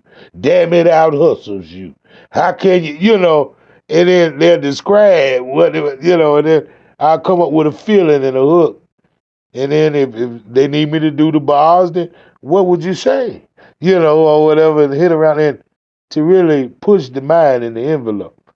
Or if it's an alternative cat, and to really get him in the direction. Who you talking to demographically? What do you want to say? Is it I love college? I love drinking? Is it Ashton Roth? Is it Leon Bridges? Is it what is he saying? Been traveling these wide roads for so long. Is it that or what is it? And you go and to set with somebody in a 6-song kind of metamorphosis. What we putting together? Is it disco and country? Is it so to be able to take one's ideas and how they want to feel and make them feel that way 6 or 7 times, and that feels good. A&R, and let them know you don't speak this up. Don't be boring. The second verse that starts off like the first one. I want to hear what and really have an artist like, damn, and they believe in you enough. They're like, damn, you make me a little better. You make me a little sharper. I And got you. so that's where I'm at. Dope. So, what do you think about when you have an opportunity to work with somebody that is outside of the standard genre that you're associated with, like outside of the soul and hip hop lane, and you get a chance to work with somebody that's like alternative or something like that? Yeah. Do you look forward to those opportunities to kind of stretch your wings and stretch out and try new things? I think it's fun watching them Mm, if they can I work with William Orbit, and he done the production for Madonna and U2, and to go over there in London and really set where he was and really come up with something, or to um we tour with Dave Matthews, and to be out there with him, and what was that and like, man? oh man, first of all, it went from eating wings and shit like that to lamb chops and pink potatoes and shit, and while we was out there, and then he's doing this song like 55th Ave, stole me away. First time I saw you, you do me that way. What can I say? And he's doing it like, hey man, that's groovy. And we out there with 311, Mm, amber is the color of your energy. yeah, Whoa, whoa. that was a hit. Yeah, well, like I sampled that song, and make good memories before you become one. Before you become one, and just to I even I did a song "We Were Young," and I sampled Adele, and I listened to 19 and 21, and back in Oakland, the hippies had introduced us to MMDA, the Molly, and we started making music off of it and feeling real life, So loving when the genres cross, you know. Yeah. Yeah. So it's just an opportunity to do more music. And rap come from gospel, and R&B come from gospel, and so to put it right there in the road and give it that '60s malt shop type of feel, Mm. Yeah, I mean, like thinking about like the fact that you have records with Anthony Hamilton, Jazzy Faye, Raphael Sadiq, Kanye West, David Banner, Little John, of course, Organized Noise, um, you know, And I want to talk about with your newer music, though. You are now working with King of the Beats. That's my beat team. And How I went on and created my own table. how did you connect with with with with King of the Beats and like how did that come about? Man, I was at a ball game. Dude had some weird braids. And I said, hey, boy, who doing your head and shit? My mama, man. And then, nothing to it. I met the dude's father in a workout gym. He was working out. Man, you beat from Nappy Roots? Yeah. My son do beats. What a coincidence. It was the same person. Wow. And then, and this is right after 2010, 11. And Rico had taught me already and, to build my own table. And there was another guy 55 miles west named Ralph, at Mama's Boy, what he called himself. And he had this sound that was Texas, Louisiana kind of thing. Mind you, a Big Mike's, something serious kind of Shout out to production. Big Mike. That's one of my favorite albums. Oh yeah, And something serious is dope. oh shit, that was it. I'm a Having things, and straight having gangsterism things, and player, having player. things, man. Look, man, and that third Ghetto Boys album when Willie D wasn't he left the group and stepped in. Big Mike Crooked held his own. officer. Yeah, Crooked officer. yeah, that was Yeah, it. man. Come on, Big man. Michael. Yeah. And I bought hard to hit too. Yeah, that was a But good. Yep. yeah, so these guys make that music that when we was eating center cut pork chops, sleeping on black lacquer beds, and take you back to that and learning what I had learned. Been in the room with Sadiq and Rico and Rube and all the people, William Morbid and everybody we worked with thus far. Groove Chambers, Mike City, Troy Johnson, and Sonya, Ray J, and Brandon's mama used to manage us too. No kid. I did not know that. Yeah. So, and What then was our that first like? Was that manager, a good experience? it was an LA thing. The second album we did wood and leather, mostly staying in California. Okay. And Okay. and so that was a new pace.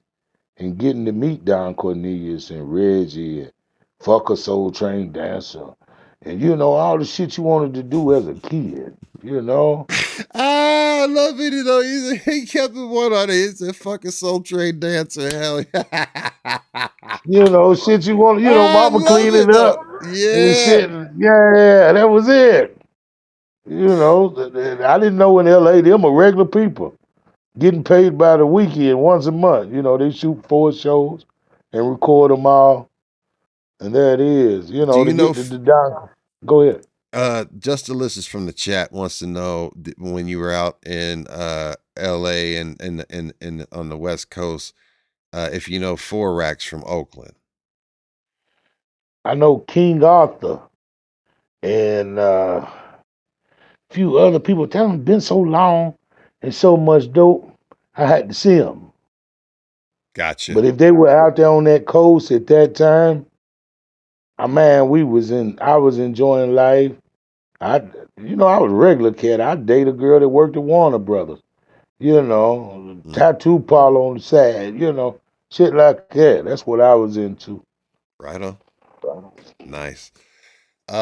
So what's another song that you want to get into, fam? That you want to play and bless them with, fam. Let's go one blunt at a time. One blunt at a time, y'all. Absolutely. Cause all the things we were young or work. I said either one. Well, I Go got We one Were blunt. Young right here. Tell me about We Were Young. It's an Adele sample. And It then is what was the whole story behind this? when we were young. I apologize to you for not knowing who I was at that time. Hmm. And so you do things different when you don't know who you are. Mm. You you don't celebrate the moments like you would if you knew this might be the last time at the Gorge in Seattle. Uh, and just a humble beginning that turned good quick. And sometimes when you're running and going through everything, you miss the simple stuff. So when we were young, it's just a testament of how I got here. And it's an Adele sample. I listen to Mumford and Son. I listen to a lot of alternative music. Love Fleetwood Mac. Landslide is one of my favorite songs. Shout out to Fleetwood Mac, yes. Stevie Nicks, and Lindsey Buckingham with those two, and Christy and I like McVie. Yeah. I like Jim Croce, from Bad Leroy Brown to Yeah. Time in a Bottle, and it's just Did you listen to any Led Zeppelin? didn't do Led Zeppelin. I grew up in the arcade, where you mow grass all day, get you a roll of quarters, eat you some fish from Long John Silver, get into your double dragon or your Mario brother or your Contra, a Dig Dug. My brother liked Pac-Man, but I like Dig Dug. You like You remember Dig Dug? Dig Dug? Listen, man. I dreamed of always being like at the arcade nonstop. I was one of those kids that begged for quarters and quarters and quarters and quarters and yes. Yeah. Video I games. mowed grass all day long to go to the mall on Saturday night. Get the castor knots and spray some cologne on. Go down to the food court. Shit, all right. That was life. That was good life too. That was living. When we were man. young, yeah. Well, hey, so this is it. I mean, shit. That's the best fucking intro you can actually say, man. That's remember making love at the movies. You can't tell them mama them shit what you watch. Your hands smell like hunch when you got in the car and didn't know that they could smell it. Smell like butt and chewing gum. Remember? When you got in the car. You just made me think back on some memories that I was like, I don't know how in the hell I got away with this shit here, fam. Like, what? Yeah. You just go to the mall, say you was going to the movie after. They give you 3 hours. Before you make a call and have them come and get you. Get in the car, smell like hunch. And Dad looking at you through the rearview mirror like, yeah, I smell your ass, boy. That girl's ass all over your hands. That's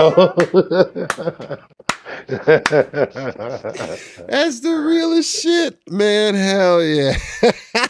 That life, getting drunk, going to the swimming pool, making love with who let you, sneaking out of the house at night in a truck bed, laying on a bag of feed, looking up at the sky, wondering what you gonna be. Man, well, hey, look, that's nostalgic as hell. I can smell the arcade right now with the CRT monitors and all of that stuff. And all that shit. And look, hold on. I can definitely smell the hunch, huh? Smell the hunch. Yes. Yeah, I smell like hunch. When we were young, y'all, let's get it. When I was young, I never thought I'd live to get old. Lord. And when I started getting older, time passed quicker than it did when I was younger. We were young, man. I was from the West End, J-Rat. Houston was from Western Hills. Oh, man. I remember as Atlanta could Kiki come out. We were at the Boys Club, Tyrone Kinslow. Oh, man, we were young. Then I graduated. Listen to it, man. 10 times 10 equal me on the grind. 8 ball in the corner pocket, the one in mine. Dro helped me see shit slow in a fast life. Goal was to make more than I did last night. Get in, get out. Then I seen what the cash like. Sex, money, and that wasn't a bad life. Mama instilled in me. Vito cherished the little shit. Old dog had me loped out, wanted to kill shit. Yeah, 96, the summer that scales came. Snitching was popping.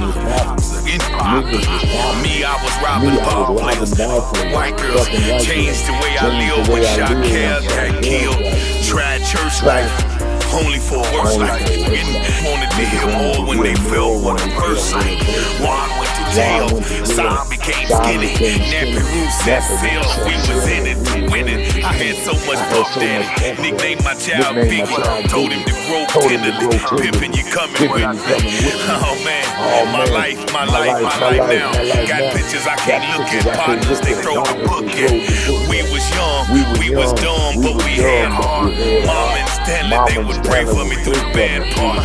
Significant, innocently, I was lied to. My decree came way up the alley. We were young, man. We were young, man. We young, man. I swear we here. You feel me, man? I take the wrong bus, man, just to figure out what my dog stayed, man. We were young, man. Very young, man. Wasn't quite a parent then. Little did I know what I was going for. I'ma try to utter out a few things. Then I'm gonna shut and let y'all rap, you know. Young you, ready me, couldn't wait to get our first place. Picture frame holding the first dollar that we ever made. Afraid, but young parenthood let me know what I was made of. I slang every night, nurturing what God gave us. They smile like you and talk like I do. Can't go nowhere without meds. It's like seeing my shadow. Grind Vito, it's all about survival. Grind Vito, it's all about survival. As my lips grow black and my belly gets bigger, I guess y'all were right, I'll be just another nigga standing on ground with the rest of the dealer. It doesn't really matter, you can get your issue. We were young, man, I swear we had heart. Mom and Annie will pray for me through the bad part. We were young, man. I'ma let you rap, bumper instrumental. That's what I wanted to do when I was young, inspired. Bobby Jones, man. My mama walked. She sang when it hurt. We were young. We didn't have a car. We had a real wagon. Couldn't go anywhere. I would look out the window and think what I would be. Oh man. Promise God if I had a kid, I got him right. Lord, don't let me die tonight. Shit. I'm so high tonight. We were young. Smokers smoke, man. Get to your innocence.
When we were young.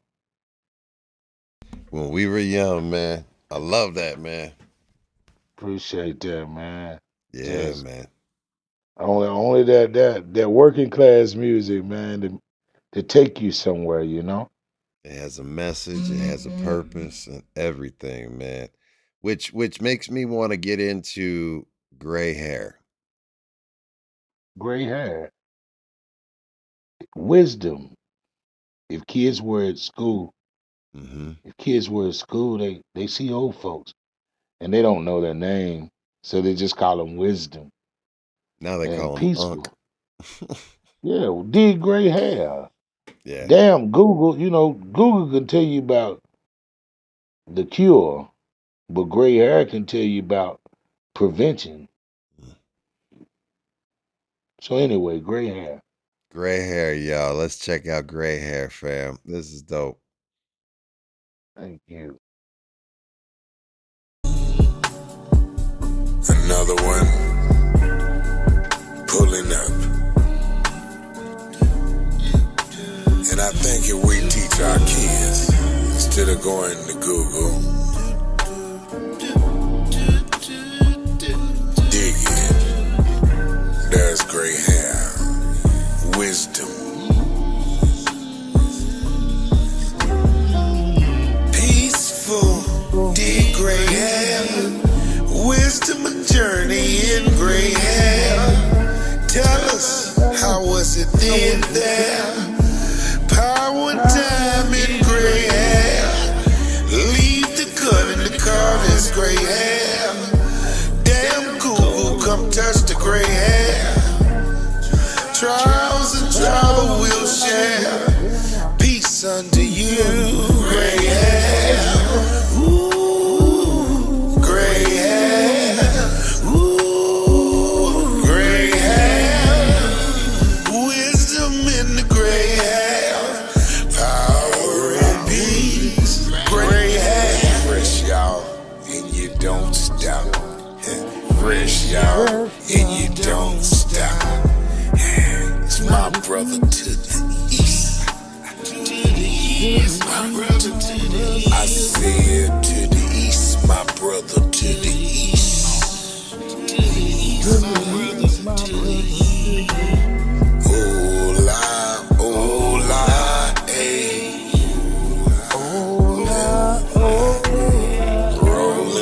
Rolling, kid and play. Rolling, kid and play.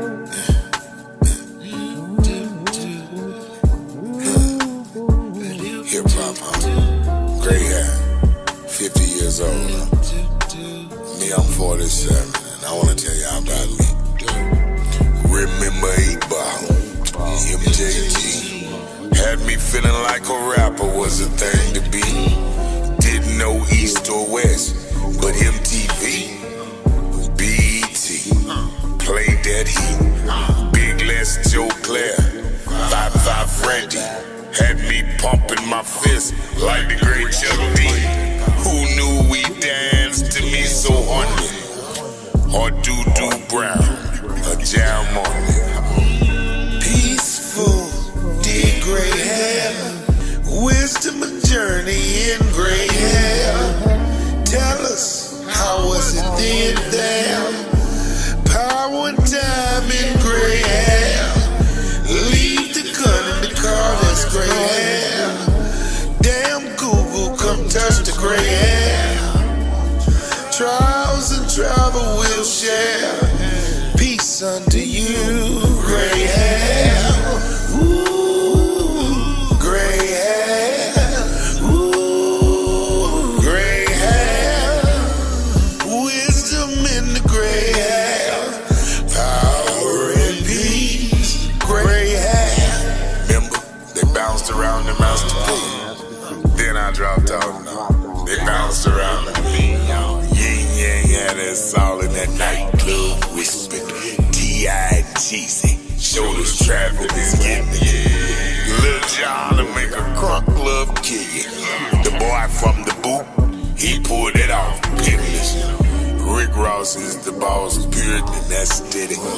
Players is responsible for Goon and Becky. Let me see.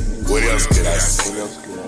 Run DMC made me walk this way. And them slashes in my eyebrows, that's Big Daddy Kane. I dress working class. What up, naughty? My nigga, man, gray hair. This is really fun. 50 years old now. Hip hop, you are my everything. Gray hair. I'm talking about lean on me. Peaceful, dear gray hair. Wisdom and journey in gray hair. Tell us, how was it then there? Power and time in gray hair. Leave the gun in the car, that's gray hair. Damn Google, come touch the gray hair.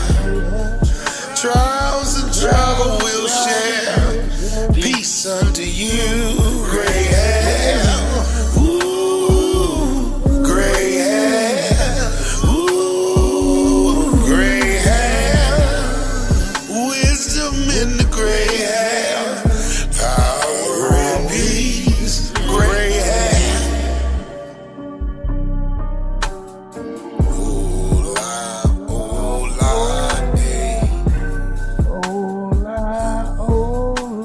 hey.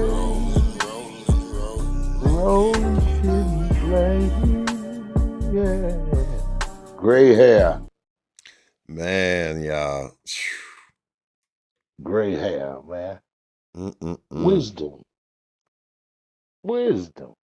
You could go to the clinic after you made love without that rubber, but if you listen to your uncle, you know that slut ain't no good.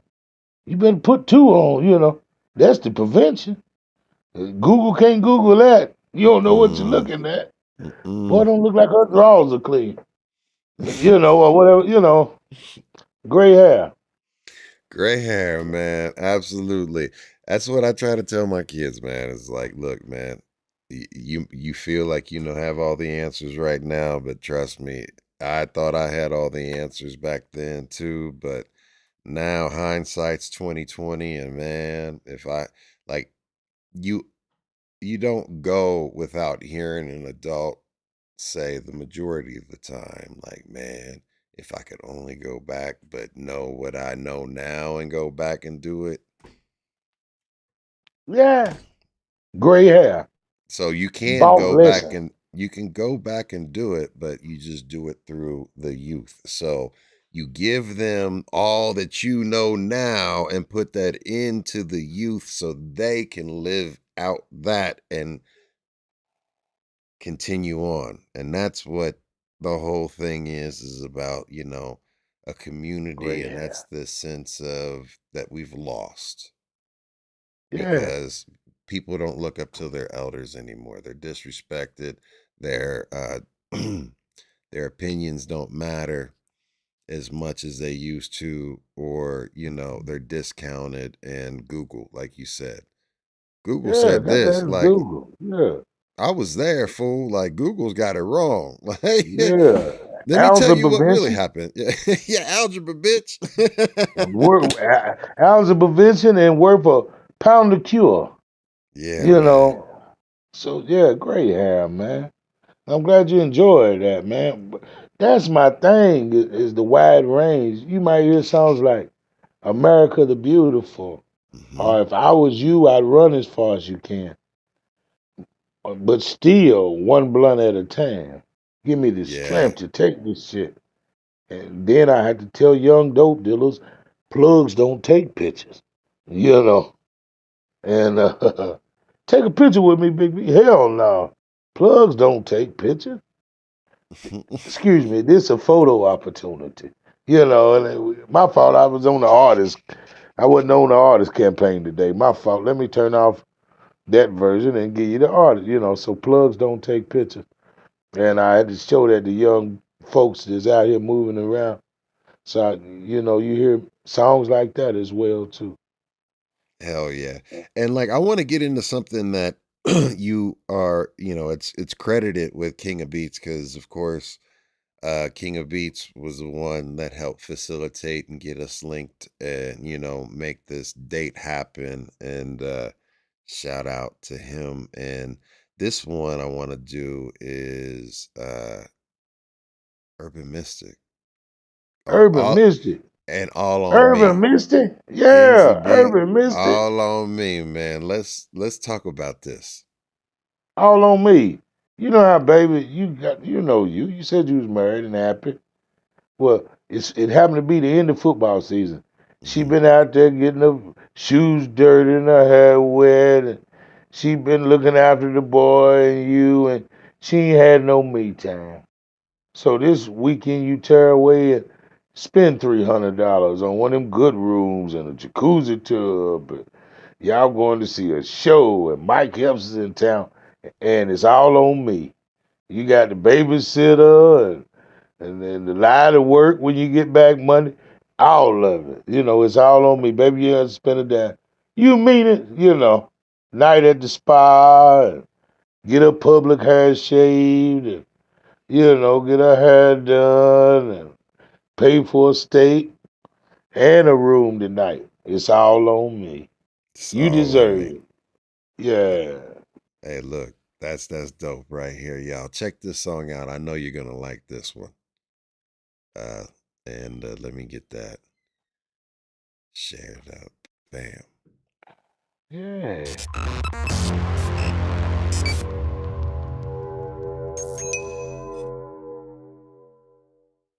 King of the beast.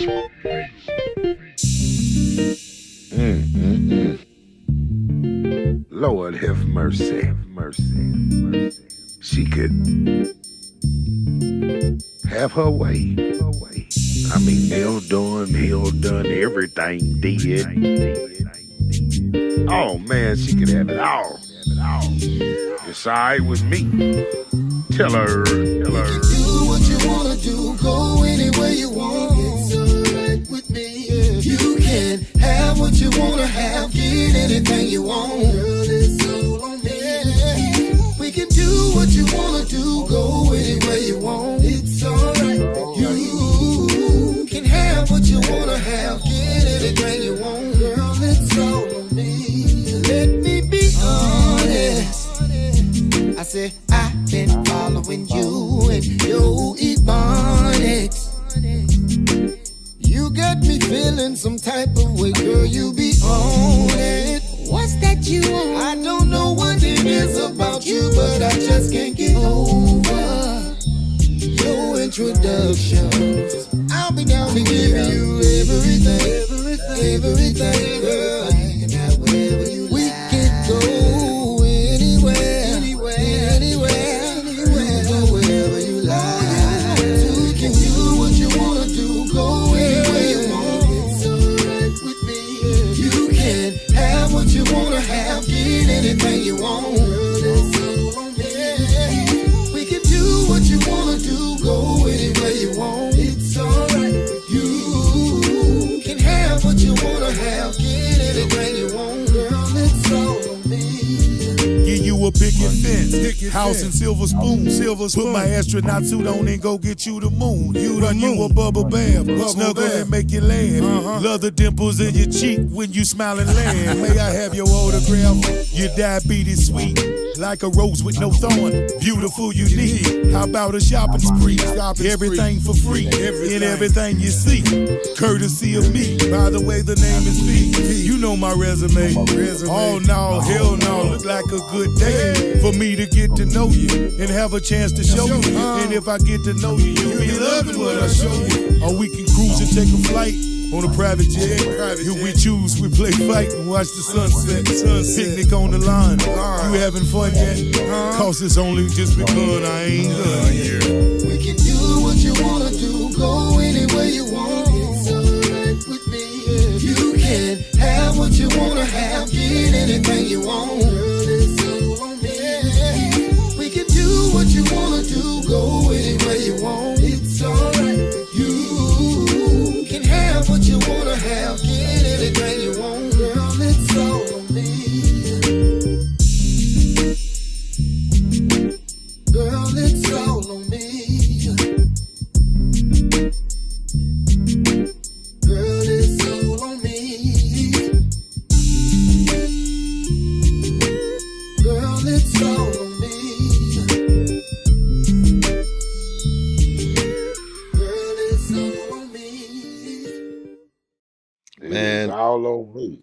That's music you can play with any for anyone, with anyone in the room, anything. And look, that's that Sunday morning wake up music. That's that set the mood off right music. That for me right there, it's nice out, it's springtime. I don't have to have the AC on. I can have the windows open and I can just take a nice ride, and that's the music That's what right there. it's all on me, man. Yeah, That's a pedicure, back rub, and some need. that's dope, man. Dope music, family. Uh, you know, when we get back into like transitioning into let's do the one I know that I want to do. This is personal for me because like you you got a song about, I'm originally from Cincinnati. I always rep Cincinnati to the fullest, even out here. I always scream 513 and a 303, and I rep both. I'm proud of from where I come from because my family's from out here originally, and they were them crazy folks that were up in the mountains before this was even America, like looking for shit, right? So, Mhm. like, that traces back to that far. But you got Colorado, New California. Tell us about this, fam. Man, it was the gold rush about 7 years ago. We started going out to Colorado and getting them good prices, flying back home with it, and out down north 25 and south 25, and from Cool Springs to Aurora. We were Hmm. ripping and running, and always in Durango and Steamboat and Telluride and Copper Mountain and Mm. all those You places was know it on the all. ski ranges. Yeah, and to me, I was just meeting more and more life in Colorado. It was the gold rush. And we go out there and go to Wyoming, Lake Wacoba, and all those things, out there by the rodeo where Colorado meets Wyoming. Yep. And it was just beautiful. Just watching dirt devils and tumbleweeds and watching new tattoos and surfer kind of white folks and hippie kind of black You're folks talking you're and talking about Boulder. That's what you're talking yeah, yeah, about. yeah. So it Yeah. was that way, man. And Yeah. after doing shows out there with Bad Boy in the beginning, to me, Colorado was like the new California. Nobody was drinking bottled water because the water was all good. That's what I tell And them. I was like, "Look, my out of my tap, I got mountain water, fam. I don't know about you." yeah, So, yeah. So man, out there, it's a new life out there. From Lakeview to uh, is it Colfax or Fairfax? you got In Colfax. Colfax that's a is one of long the ass street. longest roads in America. Yeah. So yeah, and all the sun shining 300 days a year. It seems like at least 250 300 of them. it's not it's we have the most sunshine per state. I mean per capita out of all of the states. We average over 340 days of sunshine. Just give you a heads up. We had sunshine on Tuesday and we had a snowstorm come through, and then like I was waking up, all the tree like still dumping snow. I look out at about 3 o'clock and my grass, I can see my grass, and like there's no more snow on the trees and there's sun in the sky. And that's the thing about Colorado that they always say if you don't like the weather, wait 15 minutes and all of that stuff, man. I will say Yeah. this though, like when what you mentioned, I want to ask you, as someone that grew up in Kentucky and you're no stranger to the Smoky Mountains, what was Mhm. it like when the first time you actually got to see and go to the Rocky Mountains? Unbelievable. Like It's completely different, huh? first I was tripping on some good mushroom, Oh, and then we went to Red Rock a few times. Uh, Man, just Yeah. the first time I've seen a ram on the side of the road. Yeah. Man, it's Woo. culture shock here. And then I'm looking for what's chasing the motherfucker. You know, I'm country. Like Right. shit. Like, where's the bear? What eat rams? Where's the mountain lion? Mountain lions, bears. Yeah. And I stayed at a cabin out I want to say Copper or maybe Aspen. Copper Mountain or Aspen. Okay, yeah. Yeah, and there's snow bluffs out there. That I didn't know how deep was. I fell in the motherfucker. Couldn't be no more than 3 feet, 4 feet deep. And I couldn't move my arms and shit. They had to come and get me out. I've been there, fam. Colorado. I've been there, fam. Like, oh shit. Like, help. Yeah. Help. Yeah. Thinking a wolf or somebody finna come and get me. Yeah, shit. Colorado, New California, man. I love it, man. I love it. Well, here we go, man. Let's get it. Colorado, New California, man.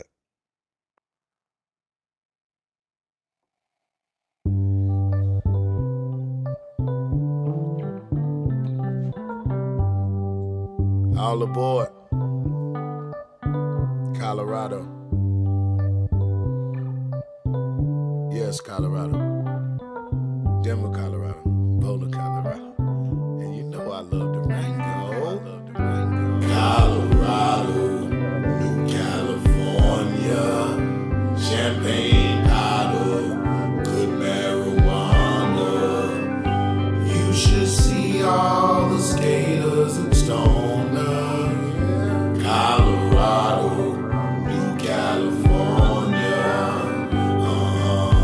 Oh yeah. Oh yeah. Oh yeah. Oh yeah. Guy named Jim and a girl named Jill moved in from San Diego. Had real big fun in a redhead sun. They named it Diego. Pam told her cousin Ramon, move out here. Ramon called the family, and now the family right here. South Colorado, New California, champagne bottle, good marijuana.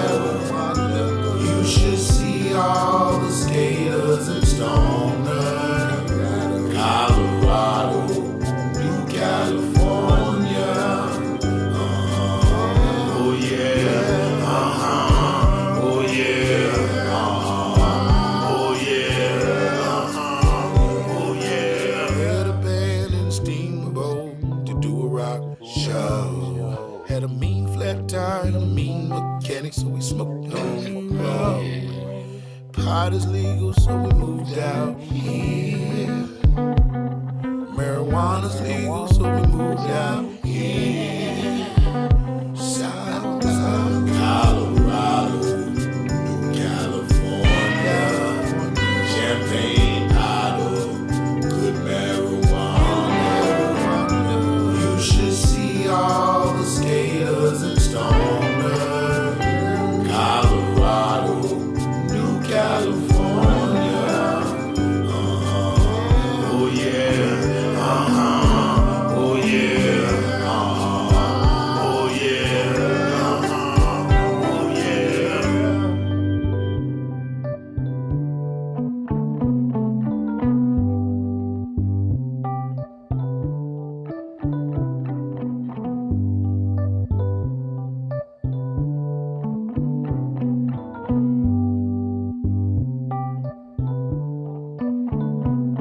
Colorado. New California. Hey, man.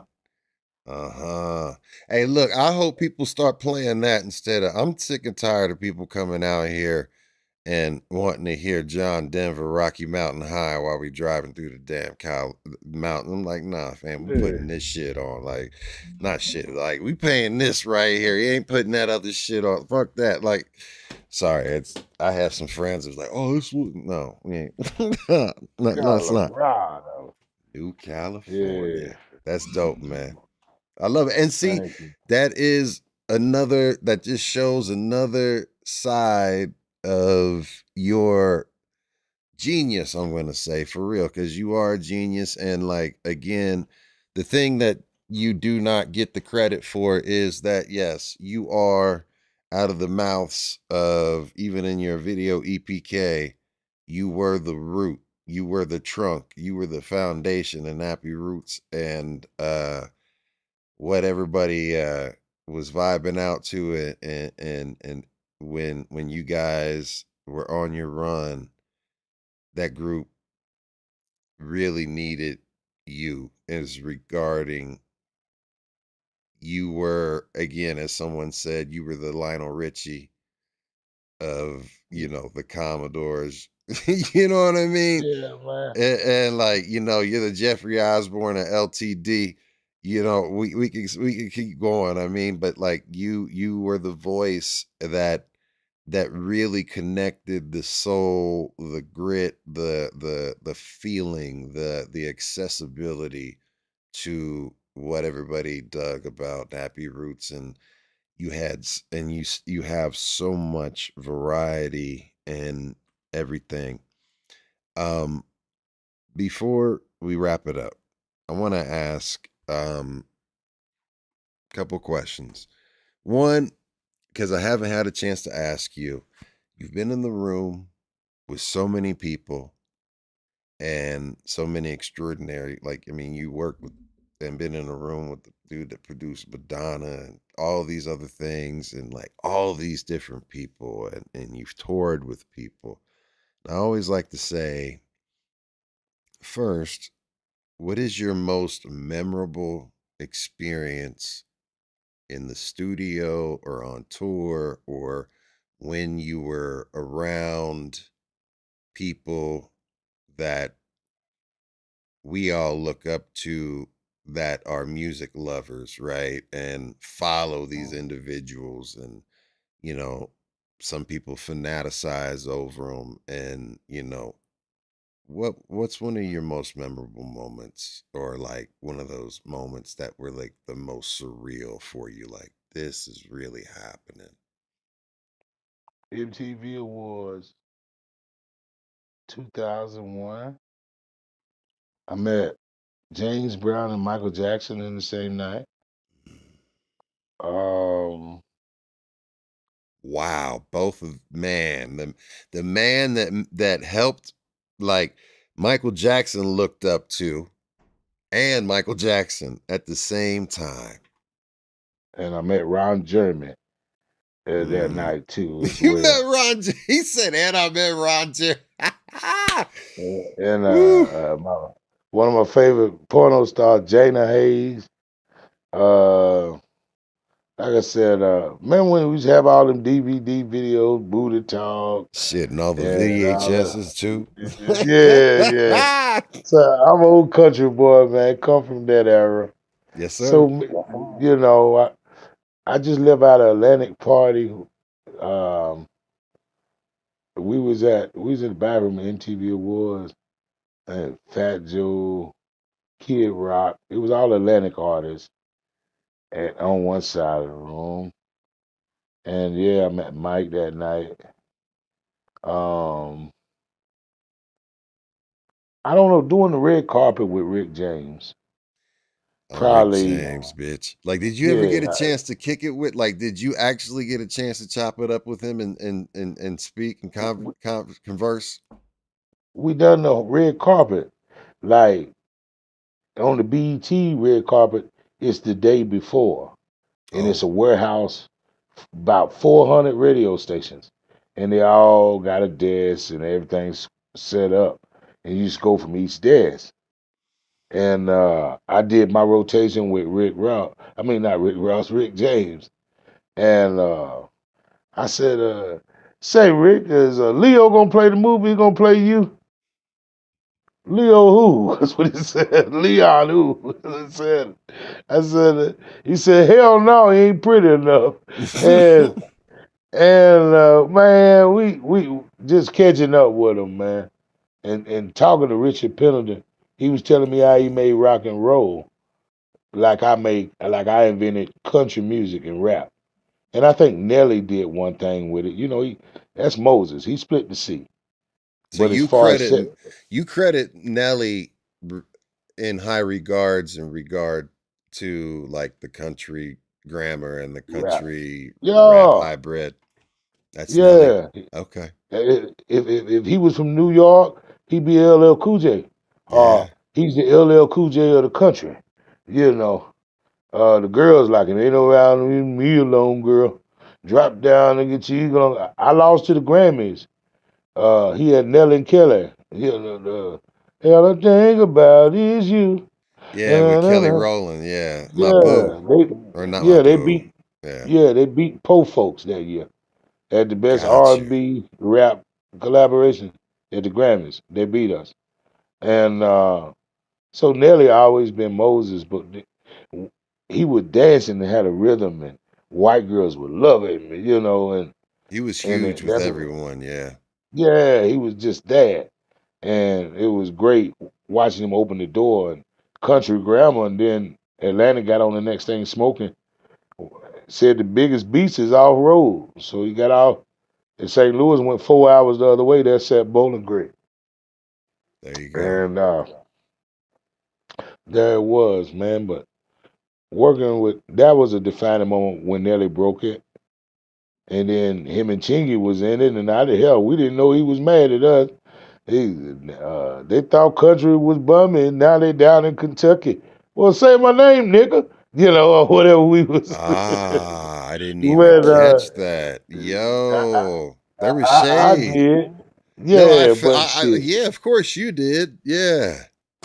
But when you that big, man, you don't realize you ruffle feathers by Yeah. just being in the room. Hmm. But I was listening. I was like, well, damn, we get shot out too, cause you want to fuck over Ching and Nappy Roots get a piece of it too. And then it wasn't no coincidence. Well, hell, Jermaine Dupri got Anthony Hamilton and Nelly. Huh? Maybe So then so it's like, all right. So you understand it, and then hell, Ludacris dropped chicken and beer right off Mm. Watchmen Chicken and Grits. And he's Def Jam South too. Huh.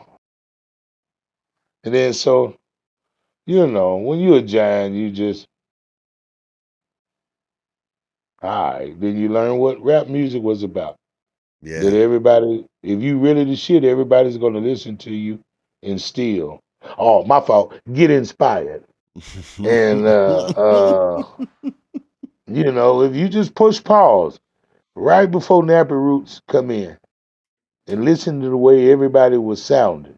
Yes. Drop all now and then listen to the same artist. By po folks, they was having two-headed hooks like Naughty by Nature. Mm-hmm. One of them chanty and the other one was in a melody. Hell yeah, man. Absolutely. I mean, it is true. I mean, I remember, I was working street teams promotions and DJing at that time, doing sound, and it was, I was very much connected and knew all of the ins and outs. And absolutely, when you guys came through and Nelly came through, and that sound definitely changed. But I would have never in in a million years, I never would have thought that country music would be hip hop. And because new country music nowadays, you listen to the beats, you listen to it. I mean, they talking about the same shit as far as what they were in country music, but them beats and everything, and then hell, there's rappers and stuff like Nelly, doing a song with not Who Tim, that? was it Tim McGraw. McGraw? Yeah, Tim McGraw. Yeah, Yeah. that's Jelly Roll now. There's So Scope Forward. I have a question for you. What do you feel about like white rappers that go in and will like, because I use Jelly Roll and I use like MGK as an example, where they and Post Malone, they'll get in and then they switch. Do you think that that is anything that is like using hip hop What in a you mean way? switch? Well, they Like, switch up from like doing hip hop, and it seems like they distance themselves from hip hop, and like now I'm gonna do country and nothing but country, or I'm gonna do nothing but rap, or I mean rock. higher you go, the less black people you see. What's Black that? people certified. The higher you go, the less black artists and people you see. Mm, You know, like rap music is so damaged in some people's eyes that if you're gonna do the house and blues and up, you just cross over and do this. mm, You know, it's safer. yeah. Rappers most dangerous job in North America. And then most time when you successful, after the third song, blacks don't like you for a while. If you get too hot, they won't play your music. Mm. I got you. It's I like feel you. LeBron. It's like LeBron. Don't won't nobody love him because he's the best. It's like cheering for Tom Brady. You know he's gonna win Mm. for most people. Now I think LeBron's the best player to play the game in his era. Era. Like, I will say yeah, eras. Yes. yeah. The goat's the goat. The The ghost mamba's to the go. mamba. Yeah. And the king's the king. And all of them, got all three positions. I like Mike. Where's I I was just love ask you. Kobe. I was gonna ask you where do you rank Mike? Mike's the best in his era. Gotcha. When Okay. he played with nobody better. He's one of the greatest I've ever seen. Yeah. I bought his shoes, his tickets.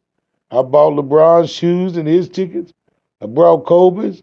I bought Shaquille O'Neal, Vince Carter, Love Tracy Shaq too. McGrady. Yeah. But no, man, you can't. I can't put one over the other because both of them was great during their time. And what LeBron's done at 41 years old, if he quit tomorrow night, it's fine. I mean, that playoff game, he breaking records and like man, those assists he had he had 8. He almost had 10 assists in the first quarter of that game, man. And no one expected Houston to lose to LA, and I didn't expect my Denver Nuggets to lose but that's their fault because they need some defense in the worst way. But anyway, he did all of that uh without Luca and without uh why am I forgetting the homie's name? Reed, Yeah. Yeah. So yeah, I mean, remember, at 41 years old, man. and knows the game, like everybody that's ever had anything to say about LeBron that I've seen in interviews is that he knows his game. Like he knows the game inside and out, and his IQ is just impeccable about the game. Identity. A man raised by woman.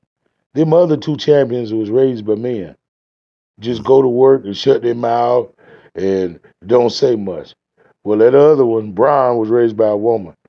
I ain't playing no more till you motherfuckers give me some more money. He had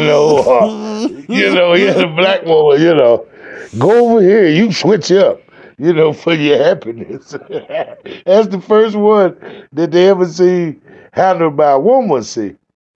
And he's the one with he does a lot, the philanthropist, that work. But you can tell a woman has pushed his buttons. He does a lot of things that men raised by men didn't do or wasn't capable of because they wasn't able to see it like that. Yeah. Man. All right. So what I want to ask you is this, and we're gonna go out on this question, and then we can play a song too to end it, and that'll be your choice. But um you've been through a lot. You've gone Mhm. through a lot. You are going through a lot currently. You are in a change. You're in a new season. And there's so much, like you said, gray hair, so much wisdom, so much gray hair. Regardless Mhm. if you see it or not, there's that wisdom in gray hair. And if you were to speak and had an opportunity to put a message out there and hopefully that it resonates and uh, lands with somebody out there and makes an impact, what kind of words would you give to an artist, an aspiring artist that's coming up, or even someone that is sitting on the fence thinking like, man, I don't know what to do. Like, or like, I want to do this, but I'm not, you know what I mean? Like, what kind of advice would you give them? Two things. One, God give you life to enjoy all things, not all things to enjoy life. Mm. Say that again. Damn. God gives you life to enjoy all things, but not all things to enjoy life. That would be the first thing I say, because given life, you're gonna endure some pain, some fun, some things that you wish lasted a little longer, or things that you wish lasted a little less. Mm. And then with that, knowing the creator and how it goes. Second of all, and this is the rule I live by every day: take risks or take orders.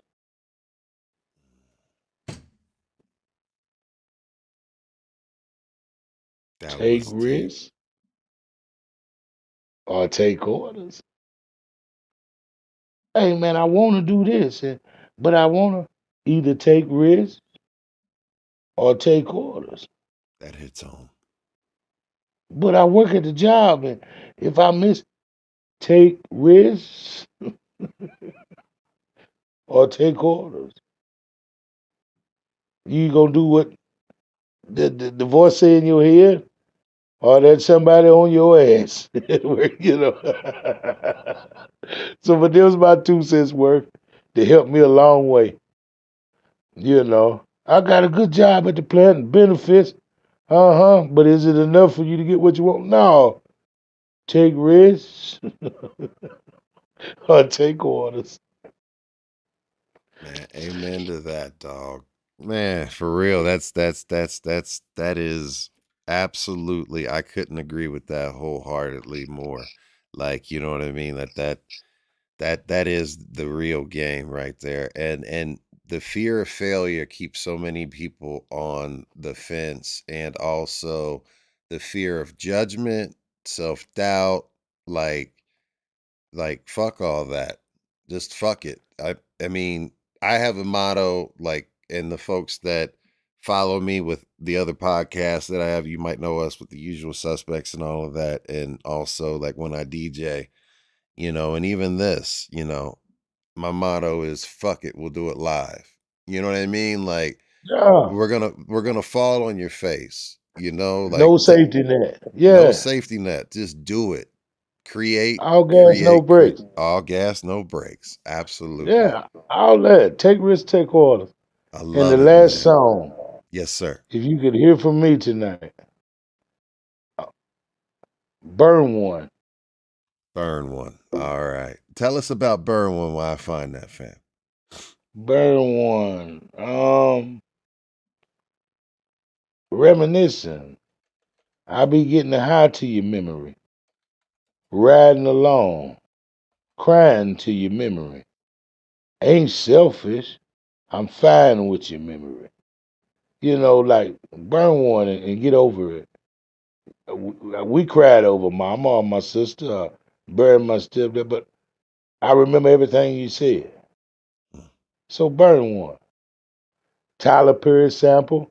I was watching Why Did I Get Married? One of them. He be having some groovy tunes on there if you listening. He has good soundtrack selection, yes. Yeah, so I sampled this and was inspired sitting there. Didn't finish the movie. I was just like, shit, let's work. I Here love it that's is. always the bet. Look, that right there, what you just said, that is the story that I've heard. Like Quick had the same type of story. He was in the bathroom brushing his teeth and he heard something on a commercial or something where it was, and he ended up finding the song that was in the commercial and sampling it, and it was like an Asian beat, and I can't remember the song right now. Can But you work with that? yeah, Can you work with that? Can you yeah, work with that? yeah, dude. Do. I'm a fan of Quick. I love DJ Quick. Listen, all right. So since you said Mr. One David DJ Quick Blake, you know what I mean? No. What I want to ask you, where would you rank him in regards to all-time producers? But first, where would you rank him if you had to out of the West Coast producers? Let's Yeah. say this. If rap was basketball, Yes, sir. DJ Quick, he would be James Worthy. Mm. And I don't know what that means to you. I know But what it as a means. kid, I know who James Worthy is, fam. I grew up we the same age. I know who the hell James Worthy is. That's who Yes. Magic threw it to. You know what I'm Yes. talking about? Yeah, and just a real winner, man. Solid to the core. Have you Takes me to meet him? AGM. Yeah, we did shows with him. He's the first night to put us in the room with Evil E and Too Short. Back in, I didn't know nothing about gang banging and shit when we moved out there, went out there on that coast. And you know, we done about 4 or 5 shows with him. And my homeboy Prophet was from Oakland. Okay. So his family knew Too Short and Evil E and Super Ugly, Nocturnal. Baby, yeah. Off the Wash soundtrack. Yeah, so we would do shows in Phoenix and Bakersfield is what they holler, Sacramento, fool. And, you know, all that there, man. Mancino Forest, all that. West Coast. Shout out to DJ Quick. Second to none, and all that shit he spun, you know. Bitch better have my money. Sugar Free. Tonight. Yeah, all that. I mean, all that. This album right here, All Eyes on Me, he mixed mastered it, did a lot of production on it. Daz did a lot of production on it. Dre did 2 songs on it. And we all know the story about that. Everybody, if anybody that follows hip hop history and death row history and West Coast history, you know the story about that. But I know D Focus. Really? Focus? Yeah. I work with him and Brian Kidd.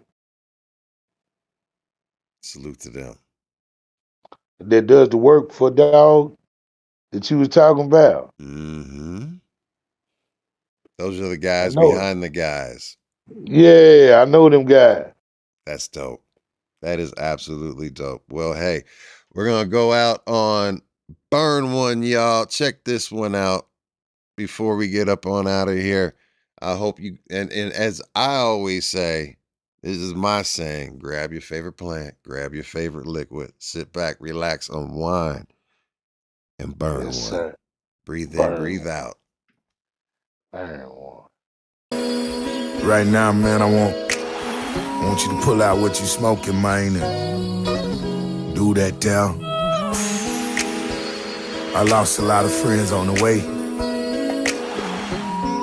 and I smoke a lot of weed. And you know how you just ride in the car and you think about who you used to play with and things people meant and things they said to you along the way. You just be wanting peace. For all your memories, man, I lost a lot of people on the way. And like I'm really touched, y'all. It lead me to this song. Burn one, I be getting high to your memory. Riding along, crying to your memory. Hate selfish, fine with your memory. Fine with your memory, fine with your memory. Burn one, I be getting high to your memory. Riding along, crying to your memory. Hate selfish, fine with your memory. Fine with your memory, fine with your memory. Close your eyes to the prayer. What I wanna know, how is it up there? And tell me the real, do y'all kick it up there? And what's up with God? Does he really care? And is he really fair? Mark asked Rennie, has he seen Shot Care? I feel y'all tripping on me bullshitting down here. Damn, it's different down here. I swear to God, Bowling Green is different down here. You wouldn't believe who's snitching down here. The stand-up guys turn straight bitches down here. It's like I tear up every other new year, conversating with your pictures if you were still here. Teary-eyed and a heavy heart, reminiscing, singing boys to men, harmonizing each and every part. Who depicted we'll be apart? Summer, spring, fall, you have a piece of my heart. One, I be getting high to your memory. Riding along, crying to your memory. Hate selfish, fine with your memory. Fine with your memory, fine with your memory. One, I be getting high to your memory. Riding along, crying to your memory. Hate selfish, fine with your memory. Fine with your memory, fine with your memory. Last time I was home, riding down Stubborn Street. Thought about the wine and started crying down Stubborn Street. Shit, think I hear Shot Care. I know y'all niggas made it, I can feel it in my prayers. If you see talent, tell him I need a DJ. Up on Facebook, playing what he played. Fuck Thanksgiving, till I can't eat. If you run into Ain't Dot, tell her I can't breathe. Absent of the body, present with the Lord. And if that's so, what I need Judgment Day for? Fire up the pit again with a 426. And if my eyes start to water, man, I was feeling it. Teflon baby brother in a better spot. Think about that night we all went out. Put that on King Reed, act the dog in the club, steal something. Burn one, I be getting high to your memory. Riding along, crying to your memory. Hate selfish, fine with your memory. Fine with your memory, fine with your memory. Burn one, I be getting high to your memory. Riding along, crying to your memory. Hate selfish, fine with your memory. Fine with your memory, fine with your memory.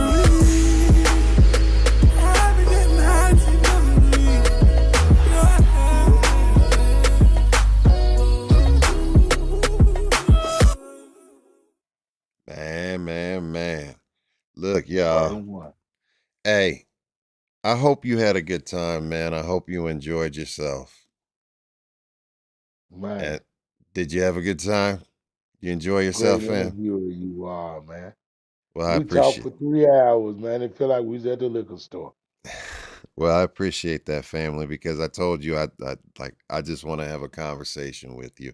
I appreciate the opportunity. There's so many more questions and so much more that we could talk about. But I hope that you are comfortable enough to come back and bless us with a part 2 sometime when you're ready, fam. We gonna get in it, and I got another album to drop off when I get back. And as soon as that comes out, listen, man, we like to do album listening parties, album premieres. We do live reactions. We could pump it out so it goes out on both channels live and all of that stuff. So it would be a blessing and an honor, a privilege to be able to continue to have you on this platform because family, you sincerely need to get your credit in regards to your place in hip hop and what you've done, and especially the work that you're doing now, and even what you've done in your personal life. And you're a good person, and like people from I got a lot of family in Kentucky. My wife's from Kentucky, and I spent a lot of time in Kentucky, and being a Cincinnati guy, it was just right across the way, and I spent the majority of my time in Kentucky getting in trouble. So I love Kentucky. I love Kentucky folks, and like, man, uh it's an honor and privilege to be able to chop it up with someone of your caliber, and I hope you get paid.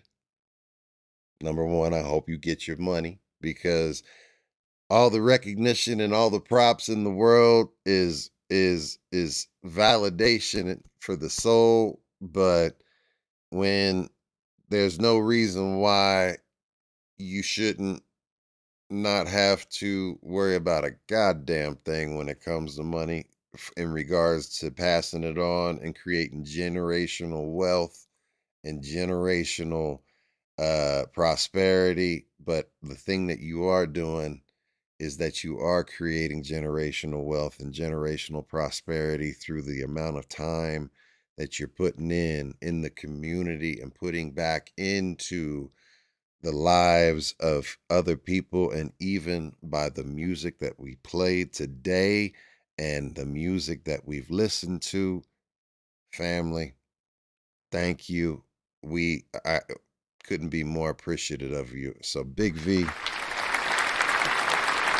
my hat's off to you. I'm showing my bald head, man. I My got hat's one off to too. I got one too. 50 years old. Your show is for real. Your questions are for real. You do your diligence. I know why your show's successful. You put a lot into your show. I've done a lot of interviews. And I'm gonna say, ain't nothing short about you but your hair. And yeah, man, thank you. We definitely gonna listen, and we're gonna get right back at you for a listening event toward the fall. Yes, I'll sir. be releasing my next project. Vibe Vito is the next one. And I got a country music project as Yes. well. And I got the last 7 grams completed.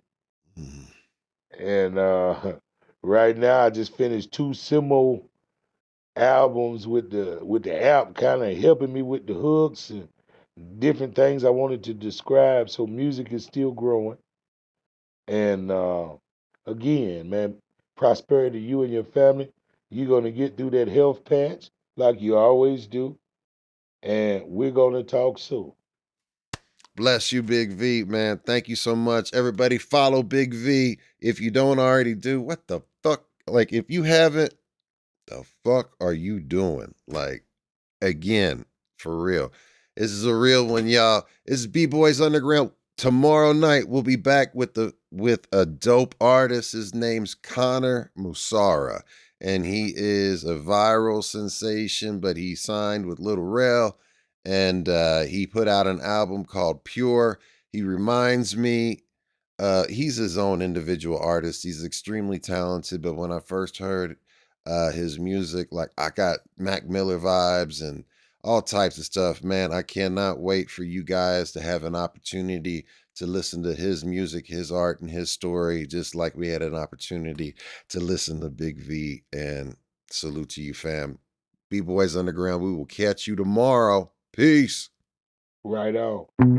Thanks for watching. Like, subscribe, share, follow. From my city to your world. We are City World.